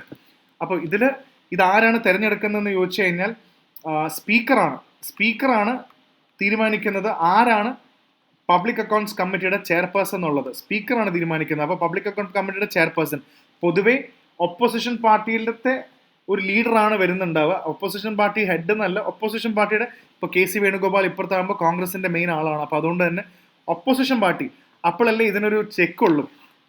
ഭരിക്കുന്ന ഗവൺമെൻറ് ചെലവാക്കുന്ന പൈസ പ്രതിപക്ഷത്തിലുള്ള നേതാവ് സ്ക്രൂട്ടിനൈസ് ചെയ്യുമ്പോഴാണല്ലോ അത് കറക്റ്റായിട്ട് നടന്നു എന്ന് നമുക്ക് മനസ്സിലാക്കുക. അതിനു വേണ്ടിയാണ് പബ്ലിക് അക്കൗണ്ട്സ് കമ്മിറ്റി കൊണ്ടുവന്നിരിക്കുന്നത്. ആൻഡ് മെമ്പേഴ്സിനൊക്കെ ഏതാണ്ട് 1 വർഷം വരെ വാലിഡിറ്റി ഇതിനകത്തുണ്ട്. അപ്പോൾ ഇതാണ് ഞാൻ ഇതിനകത്ത് ജസ്റ്റ് എന്താണ് കഥ എന്ന് മാത്രമേ പറഞ്ഞിട്ടുള്ളൂ. ഞാൻ ആ പബ്ലിക് അക്കൗണ്ട്സ് കമ്മിറ്റിയുടെ കുറച്ചുകൂടെ ഡീറ്റെയിൽഡ് ആയിട്ടുള്ള കാര്യങ്ങളോടെ നിങ്ങൾ പറഞ്ഞ് കേൾപ്പിച്ചിട്ടുണ്ട്. അപ്പോൾ അത് നിങ്ങൾ ശ്രദ്ധിച്ചു വയ്ക്കുക, എന്താണ് പബ്ലിക് അക്കൗണ്ട്സ് കമ്മിറ്റി എന്നുള്ളതും കൂടെ വളരെ കൃത്യമായിട്ട് വയ്ക്കുക. Omar Abdullah meets prime minister and union ministers statehood വേണ്ടി. ഇനി ഒമർ അബ്ദുള്ള ജമ്മു കാശ്മീരിന് സ്റ്റേറ്റ്ഹുഡിന് വേണ്ടി ശക്തമായി പ്രയത്നിക്കുന്നുണ്ട്. അത് ഓൾറെഡി പ്രയത്നിച്ചിട്ട് കാര്യമൊന്നുമല്ല, പ്രയത്നം മാത്രമല്ല, സുപ്രീം കോടതി ഓൾറെഡി സ്റ്റേറ്റ്ഹുഡ് കൊടുക്കണമെന്ന് ഓൾറെഡി ഡയറക്റ്റീവ് ഉണ്ട്. യൂണിയൻ ഗവൺമെൻറ് കൊടുത്തോളാം എന്ന് പറഞ്ഞിട്ടുണ്ട്. ആ സമയമാകുമ്പോൾ കൊടുത്തോളാം. കാരണം ഓൾറെഡി കാശ്മീരിൽ പ്രസിഡൻസ് റൂൾ ഉണ്ടായിരുന്നു. ആ പ്രസിഡൻസ് റൂൾ എടുത്ത് കളഞ്ഞിട്ട് ഉടനെ തന്നെ സ്റ്റേറ്റ്ഹുഡ് കൊടുക്കും തന്നെയാണ് പറയുന്നത്. അപ്പോൾ അത് ഒന്നുകൂടെ സ്ട്രോങ് ആക്കാൻ വേണ്ടിയാണ് ഇങ്ങനത്തെ മീറ്റിംഗ് നടക്കുന്നത്. പിന്നെ ഉള്ളത് cabinet note for almost 1000 crores venture capital fund for space firm. Space സ്റ്റാർട്ടപ്സിനും സ്പേസിന് വേണ്ടി വർക്ക് ചെയ്യുന്ന ഒരുപാട് ടെക് കമ്പനീസ് ഉണ്ട്. ഇവരെ ഒന്നും കൂടെ ഒന്ന് എക്സ്പാൻഡ് ചെയ്യാൻ, ഒന്നും കൂടെ ഒന്ന് എൻകറേജ് ചെയ്യാൻ വേണ്ടി ക്യാബിനറ്റ് കൊണ്ടുവന്ന പുതിയൊരു ഇതാണ് 1000 കോടി ഫണ്ട് ഇവർ വെച്ചിട്ടുണ്ട്. ഈ 1000 കോടി ഫണ്ടും പല സ്പേസിന് വേണ്ടി വർക്ക് ചെയ്യുന്ന സ്റ്റാർട്ടപ്പ് കമ്പനീസിന് കൊടുക്കും എന്നാണ് പറയുന്നത്. സോ ഫണ്ട് സെറ്റപ്പ് ചെയ്യുന്നത് is actually under the Indian Space Promotion and Authorization Center. Very, very important. It's called the InSpace. ഇതാണ് ആ ഏജൻസിയുടെ പേര്. ഈ ഫണ്ട് സെറ്റപ്പ് ചെയ്യുന്നത് Indian national space promotion and authorisation സെൻറ്ററിന് വേണ്ടിയാണ് ഇതെടുക്കുക. ഓൾമോസ്റ്റ് അപ്രോക്സിമേറ്റ്ലി 40 ഫേംസിനെ സെലക്ട് ചെയ്തതിന് ശേഷമാണ് ഓവർ എ പീരീഡ് ഓഫ് 5 വർഷം കൊണ്ടാണ് ഏതാണ്ട് 150 കോടി രൂപ, ഡിപ്ലോയ്മെൻറ്റ് ഓഫ് 150 crore, ഓരോ കൊല്ലം ഓരോ കോടി, ഇത്ര രൂപ കോടിയാണ് കൊടുക്കുന്നത്. അങ്ങനെ ഇത്രയും കമ്പനികൾക്ക് ഇത്രയും കോടി കൊടുത്ത് സ്പേസിൻ്റെ സ്റ്റാർട്ടപ്സിനെയും കമ്പനീസിനെ കുറച്ചുകൂടെ ബെറ്റർ ആക്കാൻ വേണ്ടി ഗവൺമെൻറ് 1000 കോടി കൊണ്ടുവന്നിട്ടുണ്ട്. So please remember InSpace, Indian national space promotion and authorisation centre, InSpace എന്നുള്ളത് നമുക്കൊരു ഐഡിയ ഉണ്ടാക്കിയാൽ വളരെ നല്ലതാണ്. അതാണ് ഇതിനകത്ത് പറയുന്ന മെയിനായിട്ടുള്ള കാര്യം. പിന്നെ supreme court declines പ്ലീ by NGO on punitive demolition. So ഒരുപാട് ഉത്തർപ്രദേശ്, ഉത്തരാഖണ്ഡ്, രാജസ്ഥാനിലൊക്കെ പ്യൂണിറ്റീവ് ഡെമോളിഷൻ, നമ്മളിത് കഴിഞ്ഞ കുറേ ദിവസമായിട്ട് ഡിസ്കസ് ചെയ്യുന്ന ഒരു ആർട്ടിക്കിളും കൂടാണ്. ഓൾറെഡി തെറ്റ് ചെയ്തിട്ടുള്ള ഒരു ഒഫൻഡർ ആണെന്ന് വിചാരിക്കുക. ഒരു ഒഫൻഡറോ അല്ലെങ്കിൽ ഓൾറെഡി ഒരു കൺവിക്റ്റോ അല്ലെങ്കിൽ കൺവിക്റ്റ് ആണെന്ന് സംശയം തോന്നുന്ന ആൾക്കാരുടെ പ്രോപ്പർട്ടീസ് ഗവൺമെൻറ് ഇടിച്ചു പൊളിക്കുകയാണെന്ന് ഞാൻ പറഞ്ഞിരുന്നു. കഴിഞ്ഞ ഒരുപാട് വാർത്ത ഉണ്ടായിരുന്നു. അയാളൊരു കുറ്റക്കേസിൽ പെട്ട ആളാണ് അല്ലെങ്കിൽ അയാളൊരു കൺവിക്റ്റ് ആണ് എങ്കിൽ അയാളുടെ വീടും എല്ലാം ഡെമോളിഷ് ചെയ്ത് കളയാണ്. പ്യൂണിറ്റീവ് ഡെമോളിഷൻ, പണിഷ്മെൻറ്റിൻ്റെ ഭാഗമായിട്ട് ഇതെല്ലാം തല്ലി തകർക്കുകയാണെന്നുള്ളൊരു ലെവലിലാണ് കാര്യങ്ങൾ പോകുന്നത്. സുപ്രീം കോടതി അന്ന് തന്നെ വിധിച്ചിരുന്നു, ഒരാൾ തെറ്റുകാരനാവാം, പക്ഷേ അയാളുടെ പ്രോപ്പർട്ടി ഒന്നും ഇടിച്ചു കളയാനുള്ള റൈറ്റ് നിങ്ങൾക്കില്ല. പക്ഷേ അയാൾ പൊതുസ്ഥലം അല്ലെങ്കിൽ പബ്ലിക് പ്രോപ്പർട്ടിയിൽ എന്തെങ്കിലും കയ്യേറി ഒരു കൺസ്ട്രക്ഷൻ നടത്തിയിട്ടുണ്ട്, അത് അമ്പലമാവാം, പള്ളിയാവാം, എന്തുമാവാം, പബ്ലിക് പ്രോപ്പർട്ടിയിൽ ചെയ്തിട്ടുണ്ടെങ്കിൽ അത് ഇടിച്ചു പൊളിച്ച് കളയുമെന്ന് സുപ്രീം കോടതി പറഞ്ഞിട്ടുണ്ട്. പക്ഷെ ഇവിടെ പറഞ്ഞിരിക്കുന്നത് എന്താണെന്ന് വെച്ചാൽ ഇതിനെതിരെ ഒരു NGO ആണ് കേസ് ഫയൽ ചെയ്തിരിക്കുന്നത്. ആ NGO എന്ന് പറയുന്നത് national federation for Indian women ആണ് ഇത് ഫയൽ ചെയ്തിരിക്കുന്നത്. സുപ്രീം കോടതി പറഞ്ഞു, നിങ്ങൾ ഈ NGO ഇവിടെ നടക്കുന്ന ഡെമോളിഷനായിട്ടും നിങ്ങൾക്ക് ഡയറക്റ്റ് കോറിലേഷനോ ഡയറക്റ്റ് ബന്ധമോ ഒന്നുമില്ല. ഒരു ബന്ധവുമില്ലാത്ത നിങ്ങൾ എന്തിനാണ് ഈ കേസ് സുപ്രീം കോടതിയിലേക്ക് പറയുന്നത് എന്ന് സുപ്രീം കോടതി NGOക്ക് വെച്ചു. ഇവിടെ നടക്കുന്ന കാര്യങ്ങൾ ശരിയാവാം, തെറ്റാവാം, പക്ഷെ ഇവരും നിങ്ങളും തമ്മിൽ യാതൊരു ബന്ധവുമില്ല. അപ്പം അതുകൊണ്ട് മാത്രം supreme court has refused to entertain a plea. They have refused to entertain the plea. അവരൊക്കെ വാദം കേൾക്കുന്നില്ല എന്ന് പറഞ്ഞു, അവരായിട്ട് ബന്ധവുമില്ല. അതുകൊണ്ടാണ് ഈ കേസിൻ്റെ പ്രധാനപ്പെട്ട ഒരു ഫാക്ടർ അതാണ്. പിന്നെ ഇമ്പോർട്ടൻ്റ് ആയിട്ടുള്ള അടുത്ത വാർത്തകൾ എന്ന് പറയുന്നത് ഇലക്ഷൻ ന്യൂസ് കഴിഞ്ഞാൽ ലെറ്റ്സ് ഗോ ഡൗൺ. ഇതും ഓൾമോസ്റ്റ് എല്ലാം ഇലക്ഷൻ റിലേറ്റഡ് വാർത്തകളാണ്, കൂടുതലും ഇലക്ഷൻ റിലേറ്റഡ് ആണ്. ഇതെല്ലാം പേപ്പർ അങ്ങനത്തെ കാര്യങ്ങളാണ്. So ICCCR organisers council on Pali as classical language. That is also very important. അതും ഇതിനകത്ത് എടുത്തു പറയേണ്ട ഒരു കാര്യം കൂടാണ്, പാലി ലാംഗ്വേജ്. അപ്പോൾ എന്താണ് ഈ ICCR എന്ന് ചോദിച്ചാൽ Indian council of cultural relation. Indian കൾച്ചറിൻ്റെയൊക്കെ വളരെ വേണ്ടപ്പെട്ട ഒരു, നമുക്ക് ICCRൻ്റെ പോളിസി സ്റ്റേറ്റ്മെൻറ്റ്സ് ഒക്കെ വളരെ ഇമ്പോർട്ടൻ്റ് ആണ്, നല്ലതാണ് ഇത് കാണാൻ. സോ അതിനകത്ത് ഒരുപാട് ഇൻഫോർമേറ്റീവ് ആയിട്ടുള്ള കാര്യങ്ങളുണ്ട്. ഇവിടെ നമുക്കറിയാം കഴിഞ്ഞ കുറേ കാലമായിട്ട് ഗവൺമെൻറ് ക്ലാസിക്കൽ ലാംഗ്വേജ് സ്റ്റാറ്റസ് കൊടുത്തിട്ടുണ്ട് കുറേ രാജ്യങ്ങൾക്ക്. ക്ലാസിക്കൽ സ്റ്റാറ്റസ് നമ്മൾ അന്ന് കണ്ടതല്ലേ, ഒരുപാട് രാജ്യങ്ങൾക്ക് മറാഠി, പാലി, പ്രാകൃത് അങ്ങനെ കൊടുത്തിട്ടില്ല. ഒരുപാട് ലാംഗ്വേജസിന് ഇത് ക്ലാസിക്കൽ ലാംഗ്വേജ് കൊടുത്തു. 1000-1500 വർഷം പഴക്കമുള്ളതിൽ. അതിൽ പാലി എന്ന് പറയുന്ന ഭാഷയ്ക്ക് കൊടുത്തതുകൊണ്ട് തന്നെ ബുദ്ധിസ്റ്റ് ധർമ്മ, പാലി എന്ന് പറയുന്നത് പ്രധാനപ്പെട്ട ബുദ്ധിസ്റ്റ് ബുക്കുകളെല്ലാം പാലി എന്ന് പറയപ്പെടുന്ന ഭാഷയിലാണ് എഴുതിയിരിക്കുന്നത്. സോ അത് ബുദ്ധിസത്തിന് വലിയൊരു അംഗീകാരം ആയിട്ടാണ് ഇവർ കാണുന്നത്. അത്രയും വർഷം പഴക്കമുള്ളതുകൊണ്ടും ഒരു ക്ലാസിക്കൽ ലാംഗ്വേജ് ആണ്. അപ്പോൾ അന്ന് നമ്മൾ ഡിസ്കസ് ചെയ്താണ് ഇന്ത്യയിൽ എത്ര ക്ലാസിക്കൽ ലാംഗ്വേജ് ഉണ്ട്. സ്റ്റാർട്ടിങ് ഫ്രം നമ്മുടെ തമിഴ് തൊട്ട് സാൻസ്ക്രിറ്റ്, പിന്നെ നമ്മുടെ സൗത്ത് ഇന്ത്യയിലെ എല്ലാ ഭാഷയുണ്ട്, മലയാളം, തമിഴ്, തെലുഗു, കന്നഡ, മുകളിലേക്ക് പോകുമ്പോൾ മറാഠി, പാലി, പ്രാകൃത് ഉണ്ടോ, അടുത്ത ലാംഗ്വേജ് ഏതൊക്കെയാണ് ഉള്ളത്, ഏതൊക്കെ ലാംഗ്വേജിന് കിട്ടിയെന്നും കൂടെ നമ്മൾ അറിയണം. സോ ഇത് ബുദ്ധിസമായിട്ട് ബന്ധപ്പെട്ടുകൊണ്ട് തന്നെ ശ്രീലങ്ക, നേപ്പാൾ, മിയാൻമാർ, ബംഗ്ലാദേശിലൊക്കെ വളരെ ഇമ്പോർട്ടൻ്റ് ആണ്. ബുദ്ധിസത്തിന് പാലി ഭയങ്കര ഇമ്പോർട്ടൻ്റ് ആണ്. അതുകൊണ്ടാണ് ഈ ഒരു വാർത്ത ക്ലാസിക്കൽ ലാംഗ്വേജും പാലിയുമായിട്ടുള്ള ബന്ധം നമുക്കിവിടെ ഡീകോഡ് ചെയ്യാൻ പറ്റിയത്. So please remember classical status and Pali. പിന്നെ പ്രധാനപ്പെട്ട വാർത്ത, യെസ്, ദാന സൈക്ലോണിൻ്റെ ഒരു വാർത്ത തന്നെയാണ്. ഇത് ഡാന എന്ന് പറയുന്നത് അവിടുത്തെ പ്രിപ്പയർനെസ് ആണ് കാണിക്കുന്നത്. ഓൾറെഡി നമ്മൾ ഇന്നലെ ഡിസ്കസ് ചെയ്താണ്. അവിടുത്തെ പല കേന്ദ്രപ്പാറ ഭിതാർകനിക നാഷണൽ പാർക്കിനടുത്തും ഗഹിർമാത ബീച്ചും ഒക്കെ ഇതിൻ്റെ സ്പീഡൊക്കെ പറയുന്നുണ്ട്. 120 മുതൽ 200 km/h സ്പീഡിലാണ് സൈക്ലോൺ അടിക്കുന്നത്. നമ്മൾ മുന്നത്തെ ക്ലാസ്സിൽ ഡിസ്കസ് ചെയ്ത് എന്തുകൊണ്ടാണ് ഒറീസയിൽ മാത്രം സൈക്ലോൺസ് ഇങ്ങനെ ഇപ്പോഴും ഉണ്ടാവുന്നത്. നമ്മൾ കണ്ടു ബേ ഓഫ് ബംഗാളിൽ കൂടുതലും വാം വാട്ടർ ആണ്. സോ വാം വാട്ടർ വരുമ്പോൾ പ്രഷർ ഇൻറ്റൻസിഫൈ വരുന്ന സമയത്ത് എപ്പോഴും അത് ഉണ്ടാവാനുള്ള ഒരു സൈക്ലോൺ ഉണ്ടാവാനുള്ള സാധ്യത അവിടെ എപ്പോഴും ഉണ്ട്.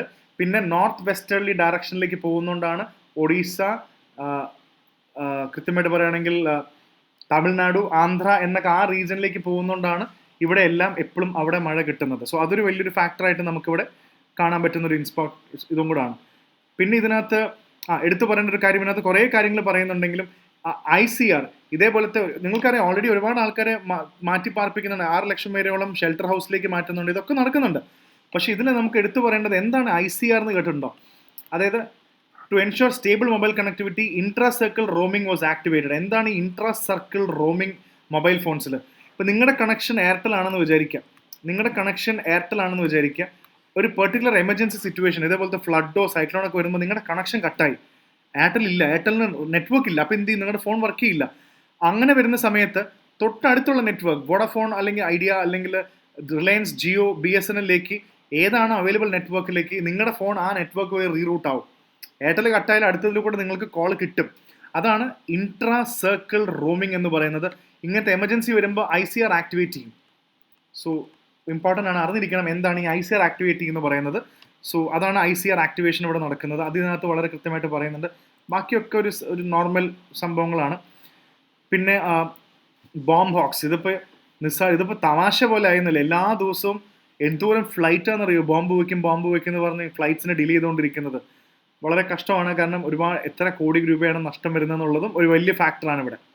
ഓക്കെ, പിന്നെ അടുത്തത് ഇമ്പോർട്ടൻ്റ് ആയിട്ടുള്ളത് നീറ്റ് എക്സാമിനെ കുറിച്ചിട്ടാണ്. കഴിഞ്ഞ കുറേ കാലങ്ങളായിട്ട് നീറ്റ് എക്സാമും നാഷണൽ ടെസ്റ്റിംഗ് ഏജൻസിയും നീറ്റ് എക്സാമിൻ്റെ പാറ്റേൺ 2025 എന്താകും എന്നൊരു ഐഡിയ ഇല്ലാതെ കുട്ടികൾ ഇപ്പോഴും ഇരിക്കുകയാണ്. നീറ്റ് ഓൾറെഡി ഒരുപാട് പ്രശ്നം കഴിഞ്ഞിട്ടിരിക്കുകയാണ്. ക്വസ്റ്റ്യൻ പേപ്പർ ലീക്ക് ചെയ്തു. നീറ്റ് സുപ്രീം കോടതി വരെ ചീത്ത പറഞ്ഞു നാഷണൽ ടെസ്റ്റിംഗ് ഏജൻസിനെ. ഇങ്ങനെയൊക്കെയാണ് ഒരു എക്സാം ഉണ്ടാക്കേണ്ടതെന്നില്ലേ? അത്ര പോലും ട്രാൻസ്പാരൻസി ഇല്ലേന്ന് ചോദിച്ചു. സോ ഇതിന് എന്താണെന്ന് വെച്ചാൽ കുട്ടികളുടെ ഭാഗത്ത് നിന്ന് ഒരാൾ RTA ഫയൽ ചെയ്തിരിക്കുകയാണ്. അപ്പോൾ എന്താണ് റൈറ്റ് ഇൻഫർമേഷൻ, വിവരാവകാശം കൊടുത്തിരിക്കുകയാണ്. അതായത് സുപ്രീം കോടതി തന്നെ പറഞ്ഞിട്ടുണ്ട്, NTA തന്നെ പറഞ്ഞിട്ടുണ്ട്, ഒരു സെലക്ട് ഹൈ പവർഡ് എക്സ്പെർട്ട് കമ്മിറ്റിയാണ് ഇവർ തീരുമാനിക്കുന്നത് ഇനി എങ്ങനെയാണ് എക്സാം പാറ്റേൺ മാറ്റണോ അത് ഇപ്പോഴത്തെ എക്സാം പാറ്റേൺ മതി എന്നൊക്കെ തീരുമാനിക്കുന്നത്. അപ്പോൾ NTA പറയുന്നത് ഞങ്ങളുടെ അടുത്തും ആ റിപ്പോർട്ട് വന്നിട്ടില്ല, നിങ്ങൾ RTA ചോദിച്ചിട്ട് കാര്യമൊന്നുമില്ല, ഞങ്ങളുടെ കയ്യിലും റിപ്പോർട്ട് വന്നിട്ടില്ല, വന്നാൽ ഞങ്ങൾ തരാമെന്നില്ലേ. അപ്പോൾ ഇമ്പോർട്ടൻ്റ്ലി എല്ലാവരും ആ പാറ്റേൺ ചേഞ്ചിന് വേണ്ടി വെയിറ്റ് ചെയ്യാണ്. കാരണം JEEയുടെ പാറ്റേൺ കുറേ മാറ്റിയവർ. അങ്ങനെ ആകുമ്പോൾ നീറ്റിൻ്റെ പാറ്റേൺ മാറ്റുമില്ല എന്നുള്ള വലിയ ആശങ്കയിലാണ് അവിടുത്തെ കുട്ടികളും പേരൻസും എല്ലാവരും. ഇത് എങ്ങനെയാവും ഇത് എക്സാമിൻ്റെ പാറ്റേൺ എന്നില്ലേ. അതാണ് ഇതിൻ്റെ പ്രധാനപ്പെട്ട വാർത്ത. പിന്നെ റെയിൽവേയുടെ ഭാഗമായിട്ട് എടുത്തു പറയേണ്ട കുറേ റെയിൽവേ ലൈൻസ് കൊണ്ടുവന്നിട്ടുണ്ട്. പുതിയ കുറേ പ്രൊജക്ട്സ് ക്രിയേറ്റ് ചെയ്തിട്ടുണ്ട്. 6798 കോടി രൂപയാണ് 8 ഡിസ്ട്രിക്ട്സ് ആന്ധ്രാപ്രദേശ്, തെലങ്കാന, ബീഹാറിൽ പുതിയ റെയിൽവേ ലൈൻസ് ഒക്കെ വരുന്നത്. അതിൽ അമരാവതിയും വളരെ ഇമ്പോർട്ടൻ്റ് ആയിട്ട് വരുന്നുണ്ട്. That is the proposed capital of Andhra Pradesh. Hyderabad Telangana ഉണ്ടായല്ലോ. അപ്പോൾ അമരാവതിയുടെ പ്രത്യേക ഇതും കൂടെ ഇതിനകത്ത് പറയുന്നുണ്ട്. അപ്പോൾ അമരാവതി എന്ന് പറയുമ്പോൾ ഞാൻ അന്നും പറഞ്ഞാണ് ആർട്ട് ആൻഡ് കൾച്ചറിൽ what is Amaravati school of painting എന്നുള്ളതും കൂടെ നമ്മൾ നന്നായിട്ട് ഇപ്രാവശ്യം നമ്മൾ പഠിച്ചു വെക്കണം എന്നുള്ളതും കൂടെ നമ്മളിവിടെ വളരെ ഡീറ്റെയിൽ ആയിട്ട് നമ്മൾ മനസ്സിലാക്കണം. സോ അതൊരു ഫാക്ടറാണ്. പക്ഷേ UPSCക്ക് നമുക്ക് ആവശ്യമുള്ള വേറൊരു കാര്യം ഇവിടെ കിടപ്പുണ്ട്. വാട്ട് ഈസ് സെസ അല്ലെങ്കിൽ what is CCEA, the cabinet committee on economic affairs. അത് നമുക്ക് വളരെ വേണ്ടപ്പെട്ടതാണ്. ഇന്ത്യയിൽ ഇതൊരു പ്രധാനപ്പെട്ട ഒരു ഏജൻസിയാണ്. ഇന്ത്യയിലെ ഏറ്റവും ഇമ്പോർട്ടൻ്റ് ആയിട്ടുള്ള എക്കണോമിക് പോളിസീസ്, അതായത് അഗ്രികൾച്ചർ, അതേപോലെ industry, infrastructure, social sector, social sector, ഇതെല്ലാം തീരുമാനിക്കുന്ന പ്രധാനപ്പെട്ട അപ്പോയിൻമെൻറ്റ്സും കാര്യങ്ങളും പോളിസി എടുക്കുന്ന നമ്മൾ കൂടുതൽ കണ്ടുപിടിക്കണം. ഞാനൊന്ന് കുറച്ച് ഇൻട്രൊഡ്യൂസ് ചെയ്തതേ ഉള്ളൂ. Cabinet committee on economic affairs, prime മിനിസ്റ്ററാണ് ഇതിൻ്റെ പ്രധാനപ്പെട്ട ആളും ഇതിൻ്റെ ചെയർപേഴ്സണും തീരുമാനിക്കുന്നത്. സോ പ്ലീസ് റിമെമ്പർ, ചോദ്യമായിട്ട് ചോദിക്കാം. Consider the following statement regarding cabinet committee on economic affair എന്ന് ചോദിക്കാവുന്നതേ ഉള്ളൂ. സോ ട്രെയിനും ഇതിൻ്റെ കാര്യമൊക്കെ ഇമ്പോർട്ടൻ്റ് അല്ല, നമുക്ക് ഓർത്തിരിക്കാൻ പറ്റത്തില്ല. ഓക്കെ, അപ്പോൾ ഇത്രയും കാര്യങ്ങളാണ് ഇതിനകത്ത് വന്നത്. പിന്നെ ബിസിനസ്സിൽ മെയിനായിട്ട് വന്ന വാർത്തകൾ ഇതിനകത്ത് വന്ന പ്രധാനപ്പെട്ട വാർത്തകളെല്ലാം ഇൻഡസ്ട്രി റിലേറ്റഡ് ആയിട്ടുള്ള കാര്യങ്ങളാണ്. അതായത് ഇന്ത്യൻ കമ്പനീസിൻ്റെ ഇത് ഞാൻ പറഞ്ഞല്ലോ, ഞാൻ ഇടയ്ക്കിടയ്ക്ക് പറയാറുണ്ട്, ഇങ്ങനത്തെ വാർത്തകൾ ഈ മാസം വരും, അടുത്ത മാസം ആകുമ്പോൾ അത് കുറച്ചുകൂടെ ബെറ്റർ ആവും, ചിലപ്പോൾ പിന്നെയും താഴും. സോ ഇതിൽ പറയുന്നത് സ്വേവിങ് ടു ദ സ്ലോ ലെയിൻ എന്നാണ് പറയുന്നത്. ഇന്ത്യൻ കമ്പനീസ് എല്ലാം ലോ ഗ്രോത്തിലേക്ക് പോയി എന്നാണ് പറയുന്നത്. ഇതിൽ കുറേ കമ്പനീസ് എല്ലാം കുറച്ച് ലോ ഗ്രോത്തിലേക്ക് പോയി എന്നാണ് പറയുന്നത്. കൺസ്ട്രക്ഷൻ സ്ലോ ഡൗൺ ആയി എന്ന് പറയുന്നുണ്ട്. അതേപോലെ കോൾ ഡൗൺ ആയി, കോളിൻ്റെ ഡിമാൻഡ് ഡൗൺ ആയി, സ്റ്റീലിൻ്റെ പ്രൈസ് ഡൗൺ ആയി. സോ കോളിൻ്റെയും സ്റ്റീലിൻ്റെയും പ്രൈസൊക്കെ ഡൗൺ ആകുമ്പോൾ എന്താണെന്ന് വെച്ചാൽ കോളും സ്റ്റീലിനൊന്നും ഇത് വിൽക്കുന്ന ആൾക്കാർക്ക് ലാഭമൊന്നും കിട്ടുന്നില്ല. സോ മൊത്തത്തിൽ കുറച്ച് ലോ ഗ്രോത്തും കൺസ്ട്രക്ഷനൊക്കെ ഒന്ന് സ്ലോ ഡൗൺ ആയി. കോളിൻ്റെയും സ്റ്റീലിൻ്റെയും വില താന്നപ്പോൾ അത് വലിയ ബയർ ഇല്ലാതെ അതിന് വില കുറഞ്ഞപ്പോൾ അതിന് ഡിമാൻഡ് കുറഞ്ഞപ്പോൾ അതിന് സെയിൽസ് കുറഞ്ഞു പോയി. അപ്പോൾ ഇതൊരു വളരെ കൺസേൺ ആയിട്ടാണ് പറയുന്നത്. പക്ഷേ ആകെ പോസിറ്റീവായിട്ട് പറയുന്ന കുറച്ച് കാര്യങ്ങൾ, എക്സ്പോർട്സ്, നമ്മൾ അങ്ങോട്ട് എക്സ്പോർട്ട്സ് ചെയ്യുന്ന കുറേ കാര്യങ്ങൾ അതിൽ നല്ല ഗ്രോത്ത് കാണുന്നുണ്ട്, കുറേ ഗ്രോത്ത് ഉണ്ടായി എക്സ്പോർട്സിൽ. അതേപോലെ ഐ ടി നല്ലോണം ഗ്രോ ചെയ്തിട്ടുണ്ട്. ഞാൻ പറഞ്ഞല്ലോ, ഇത് ഇപ്പം ഇങ്ങനെ ഇരിക്കും, അടുത്ത മാസം അല്ലെങ്കിൽ 15-25 ദിവസം കഴിയുമ്പോൾ ഇത് പിന്നെയും അങ്ങോട്ടും കൂടിയും കുറഞ്ഞും വരും. ഞാൻ അതുകൊണ്ടാണ് ഇതിനകത്ത് കൂടുതൽ ഫോക്കസ് കൊടുക്കാത്തത്. കാരണം ഇറ്റ്സ് നോട്ട് വർത്ത്, കാരണം ഈ ഒരു സ്റ്റാറ്റിസ്റ്റിക്സ് എടുത്താലും ഇത് കുറേ കഴിയുമ്പോൾ മാറിപ്പോവും. അതുകൊണ്ടാണ് ഞാനിത് എടുക്കാത്തത്. പിന്നെ October flash PMI signals modest rebound activity. അവിടെ നമ്മൾ മനസ്സിലാക്കേണ്ടത് എന്താണെന്ന് വെച്ചാൽ, എന്താണ് PMI? ഇതിൽ പറയുന്നുണ്ട് എന്താണ് ഈ PMI എന്ന് പറയുന്നത്. ഇവിടെ കൃത്യമായിട്ട് കാണാൻ പറ്റും. It's called purchasing managers index. ഇത് ശരിക്കും പറഞ്ഞാൽ ഒരു നമ്മുടെ മാനുഫാക്ചറിങ്ങിൻ്റെ ഒരു ഹെൽത്ത് ചെക്കപ്പിൻ്റെ സ്കോർ കാർഡ് പോലെയാണ്. അതായത് നമ്മുടെ മാനുഫാക്ചറിങ് സെക്ടറിൻ്റെ പർച്ചേസിംഗ് മാനേജേഴ്സ് ഇൻഡെക്സ് എന്ന് പറയുന്നത് തന്നെ ഒരു മാനുഫാക്ചറിങ്ങിൻ്റെ സ്കോർ കാർഡ്, ഹെൽത്ത് ചെക്കപ്പ്. നമുക്ക് ഹെൽത്ത് ചെക്ക് ചെയ്യാൻ പറ്റുന്ന അതിൻ്റെ സ്കോർ കാർഡാണ് നമുക്കിവിടെ കൂടുതലും കാണാൻ പറ്റുക. അത് മാനുഫാക്ചറിങ് ആൻഡ് സർവീസ് സെക്ടറിൻ്റെ. So you can say PMI എന്ന് പറയുമ്പോൾ മാനുഫാക്ചറിങ് ആൻഡ് സർവീസ് സെക്ടറിൻ്റെ കാണാൻ പറ്റും. അതിൽ 50 എബവ് ആണ്, സ്കോർ 50 എബവ് ആണെങ്കിൽ നന്നായിട്ട് ഗ്രോ ചെയ്തിട്ടുണ്ട്. PMI ഇത് പറയുന്നുണ്ട്. പർച്ചേസിംഗ് മാനേജേഴ്സ് ഇൻഡെക്സ് അനുസരിച്ചിട്ട് എപ്പോഴും ഇത്രയും സിമ്പിളായിട്ട് ഓർത്താൽ മതി. പർച്ചേസിംഗ് മാനേജേഴ്സ് ഇൻഡെക്സ് എന്ന് പറയുമ്പോൾ മാനുഫാക്ചറിങ്ങിൻ്റെയും സർവീസ് സെക്ടറിൻ്റെയും ഒരു സ്കോർ കാർഡ് ആയിട്ട് നോക്കിയാൽ മതി. 50-ന് മുകളിലുണ്ടെങ്കിൽ നന്നായി ഗ്രോ ചെയ്യുന്നുണ്ട്. 50-ന്റെ താഴെയാണെങ്കിൽ അത് ഷ്രിങ്ക് ചെയ്യാണ്. 50 ആണെങ്കിൽ കറക്റ്റ് 50 ആണെങ്കിൽ ന്യൂട്രലാണ്. അങ്ങോട്ടും ഇങ്ങോട്ടും ഗ്രോത്തും ഷ്രിങ്കിങ് ഒന്നുമില്ല, ഒരു ന്യൂട്രൽ പൊസിഷൻ കീപ്പ് ചെയ്യുന്നു എന്നുള്ളതാണ് ഇതിനകത്ത് എടുത്തു പറയുന്നത്. ഇതിനകത്തും പറയുന്നുണ്ട്, അതായത് ഫാക്ടറീസ് എല്ലാം കുറേ ഗ്രോ ചെയ്തു, സർവീസസ് ഒരുപാട് ഗ്രോ ചെയ്തു, അതേപോലെ കുറേ പ്രൈസസ് എല്ലാം താഴെ വന്നു. സോ ഇത് ഞാൻ പറഞ്ഞില്ല, ഇതിങ്ങനെ മാറിക്കൊണ്ടിരിക്കും. അതുകൊണ്ടാണ് ഞാൻ വലിയ ഇത് കൊടുക്കാത്തത്. നമുക്ക് UPSC പെർസ്പെക്റ്റീവിൽ ആവശ്യമുള്ളത് എന്താണ് PMI, പർച്ചേസിംഗ് മാനേജേഴ്സ് ഇൻഡെക്സ് എന്താണ്, അതെങ്ങനെയാണ് കണ്ടുപിടിക്കുന്നത്, 50 ആണെങ്കിൽ ഇത്ര സ്കോർ, അതിൻ്റെ കുറച്ച് കാര്യങ്ങളോട് നമുക്ക് അറിഞ്ഞിരുന്നാൽ that is more than sufficient എന്നാണ് എനിക്ക് തോന്നുന്നത്. പിന്നെ ഇതിനകത്ത് വേറെ ഇമ്പോർട്ടൻറ്റ് വാർത്തകളെക്കാട്ടും മെർജർ, വിസ്താര എയർക്രാഫ്റ്റ്, എയർ ഇന്ത്യ, ഇനിയിപ്പോൾ എല്ലാ എയർ ഇന്ത്യയുടെ ആയല്ലോ. ഇപ്പോൾ എയർ ഇന്ത്യ ടാറ്റയുടെ കയ്യിലാണ്, എയർ വിസ്താര ടാറ്റയുടെ ആണ്. അപ്പോൾ ഇന്ത്യയിലുള്ള മേജർ എയർവേസ് ഒക്കെ ടാറ്റ കൺട്രോൾ ചെയ്യും. അത് കൂടുതൽ മെട്രോ ടു മെട്രോ റൂട്ടോടെന്നാണ് പറയുന്നത്. പിന്നെ ഒരു ഇൻട്രസ്റ്റിംഗ് വാർത്ത നമ്മൾ ഇതിനകത്തൊന്നും ശ്രദ്ധിക്കില്ല, ഡബിൾ വാമി, ടെലികോം റെഗുലേറ്റേഴ്സ് അതോറിറ്റി. ചെറിയ വാർത്തയാണ്. ടെലികോം ഇൻഡസ്ട്രി ബോഡി എന്ന് പറയുന്നത് COA, അത് ഇമ്പോർട്ടൻ്റ് അല്ല, അതിപ്പോൾ നമുക്ക് അറിഞ്ഞു വെക്കേണ്ട കാര്യമൊന്നുമില്ല. Sought abolition on reduction of AGR related fees for telcos. എന്താണ് ഈ AGR ഫീസ് എന്ന് പറയുന്നത്? അവിടെ അത് ഇമ്പോർട്ടൻ്റ് ആണ്. സോ ആ ലൈസൻസ് ഫീ ഇത് കുറയ്ക്കണം അല്ലെങ്കിൽ മാറ്റണം എന്ന് പറയുമ്പോൾ എന്താണ് AGR എന്ന് പറയുമ്പോൾ, what is AGR means adjusted, ഇത് ഓർത്തിരിക്കണം, അഡ്ജസ്റ്റഡ് ഗ്രോസ് റവന്യൂ.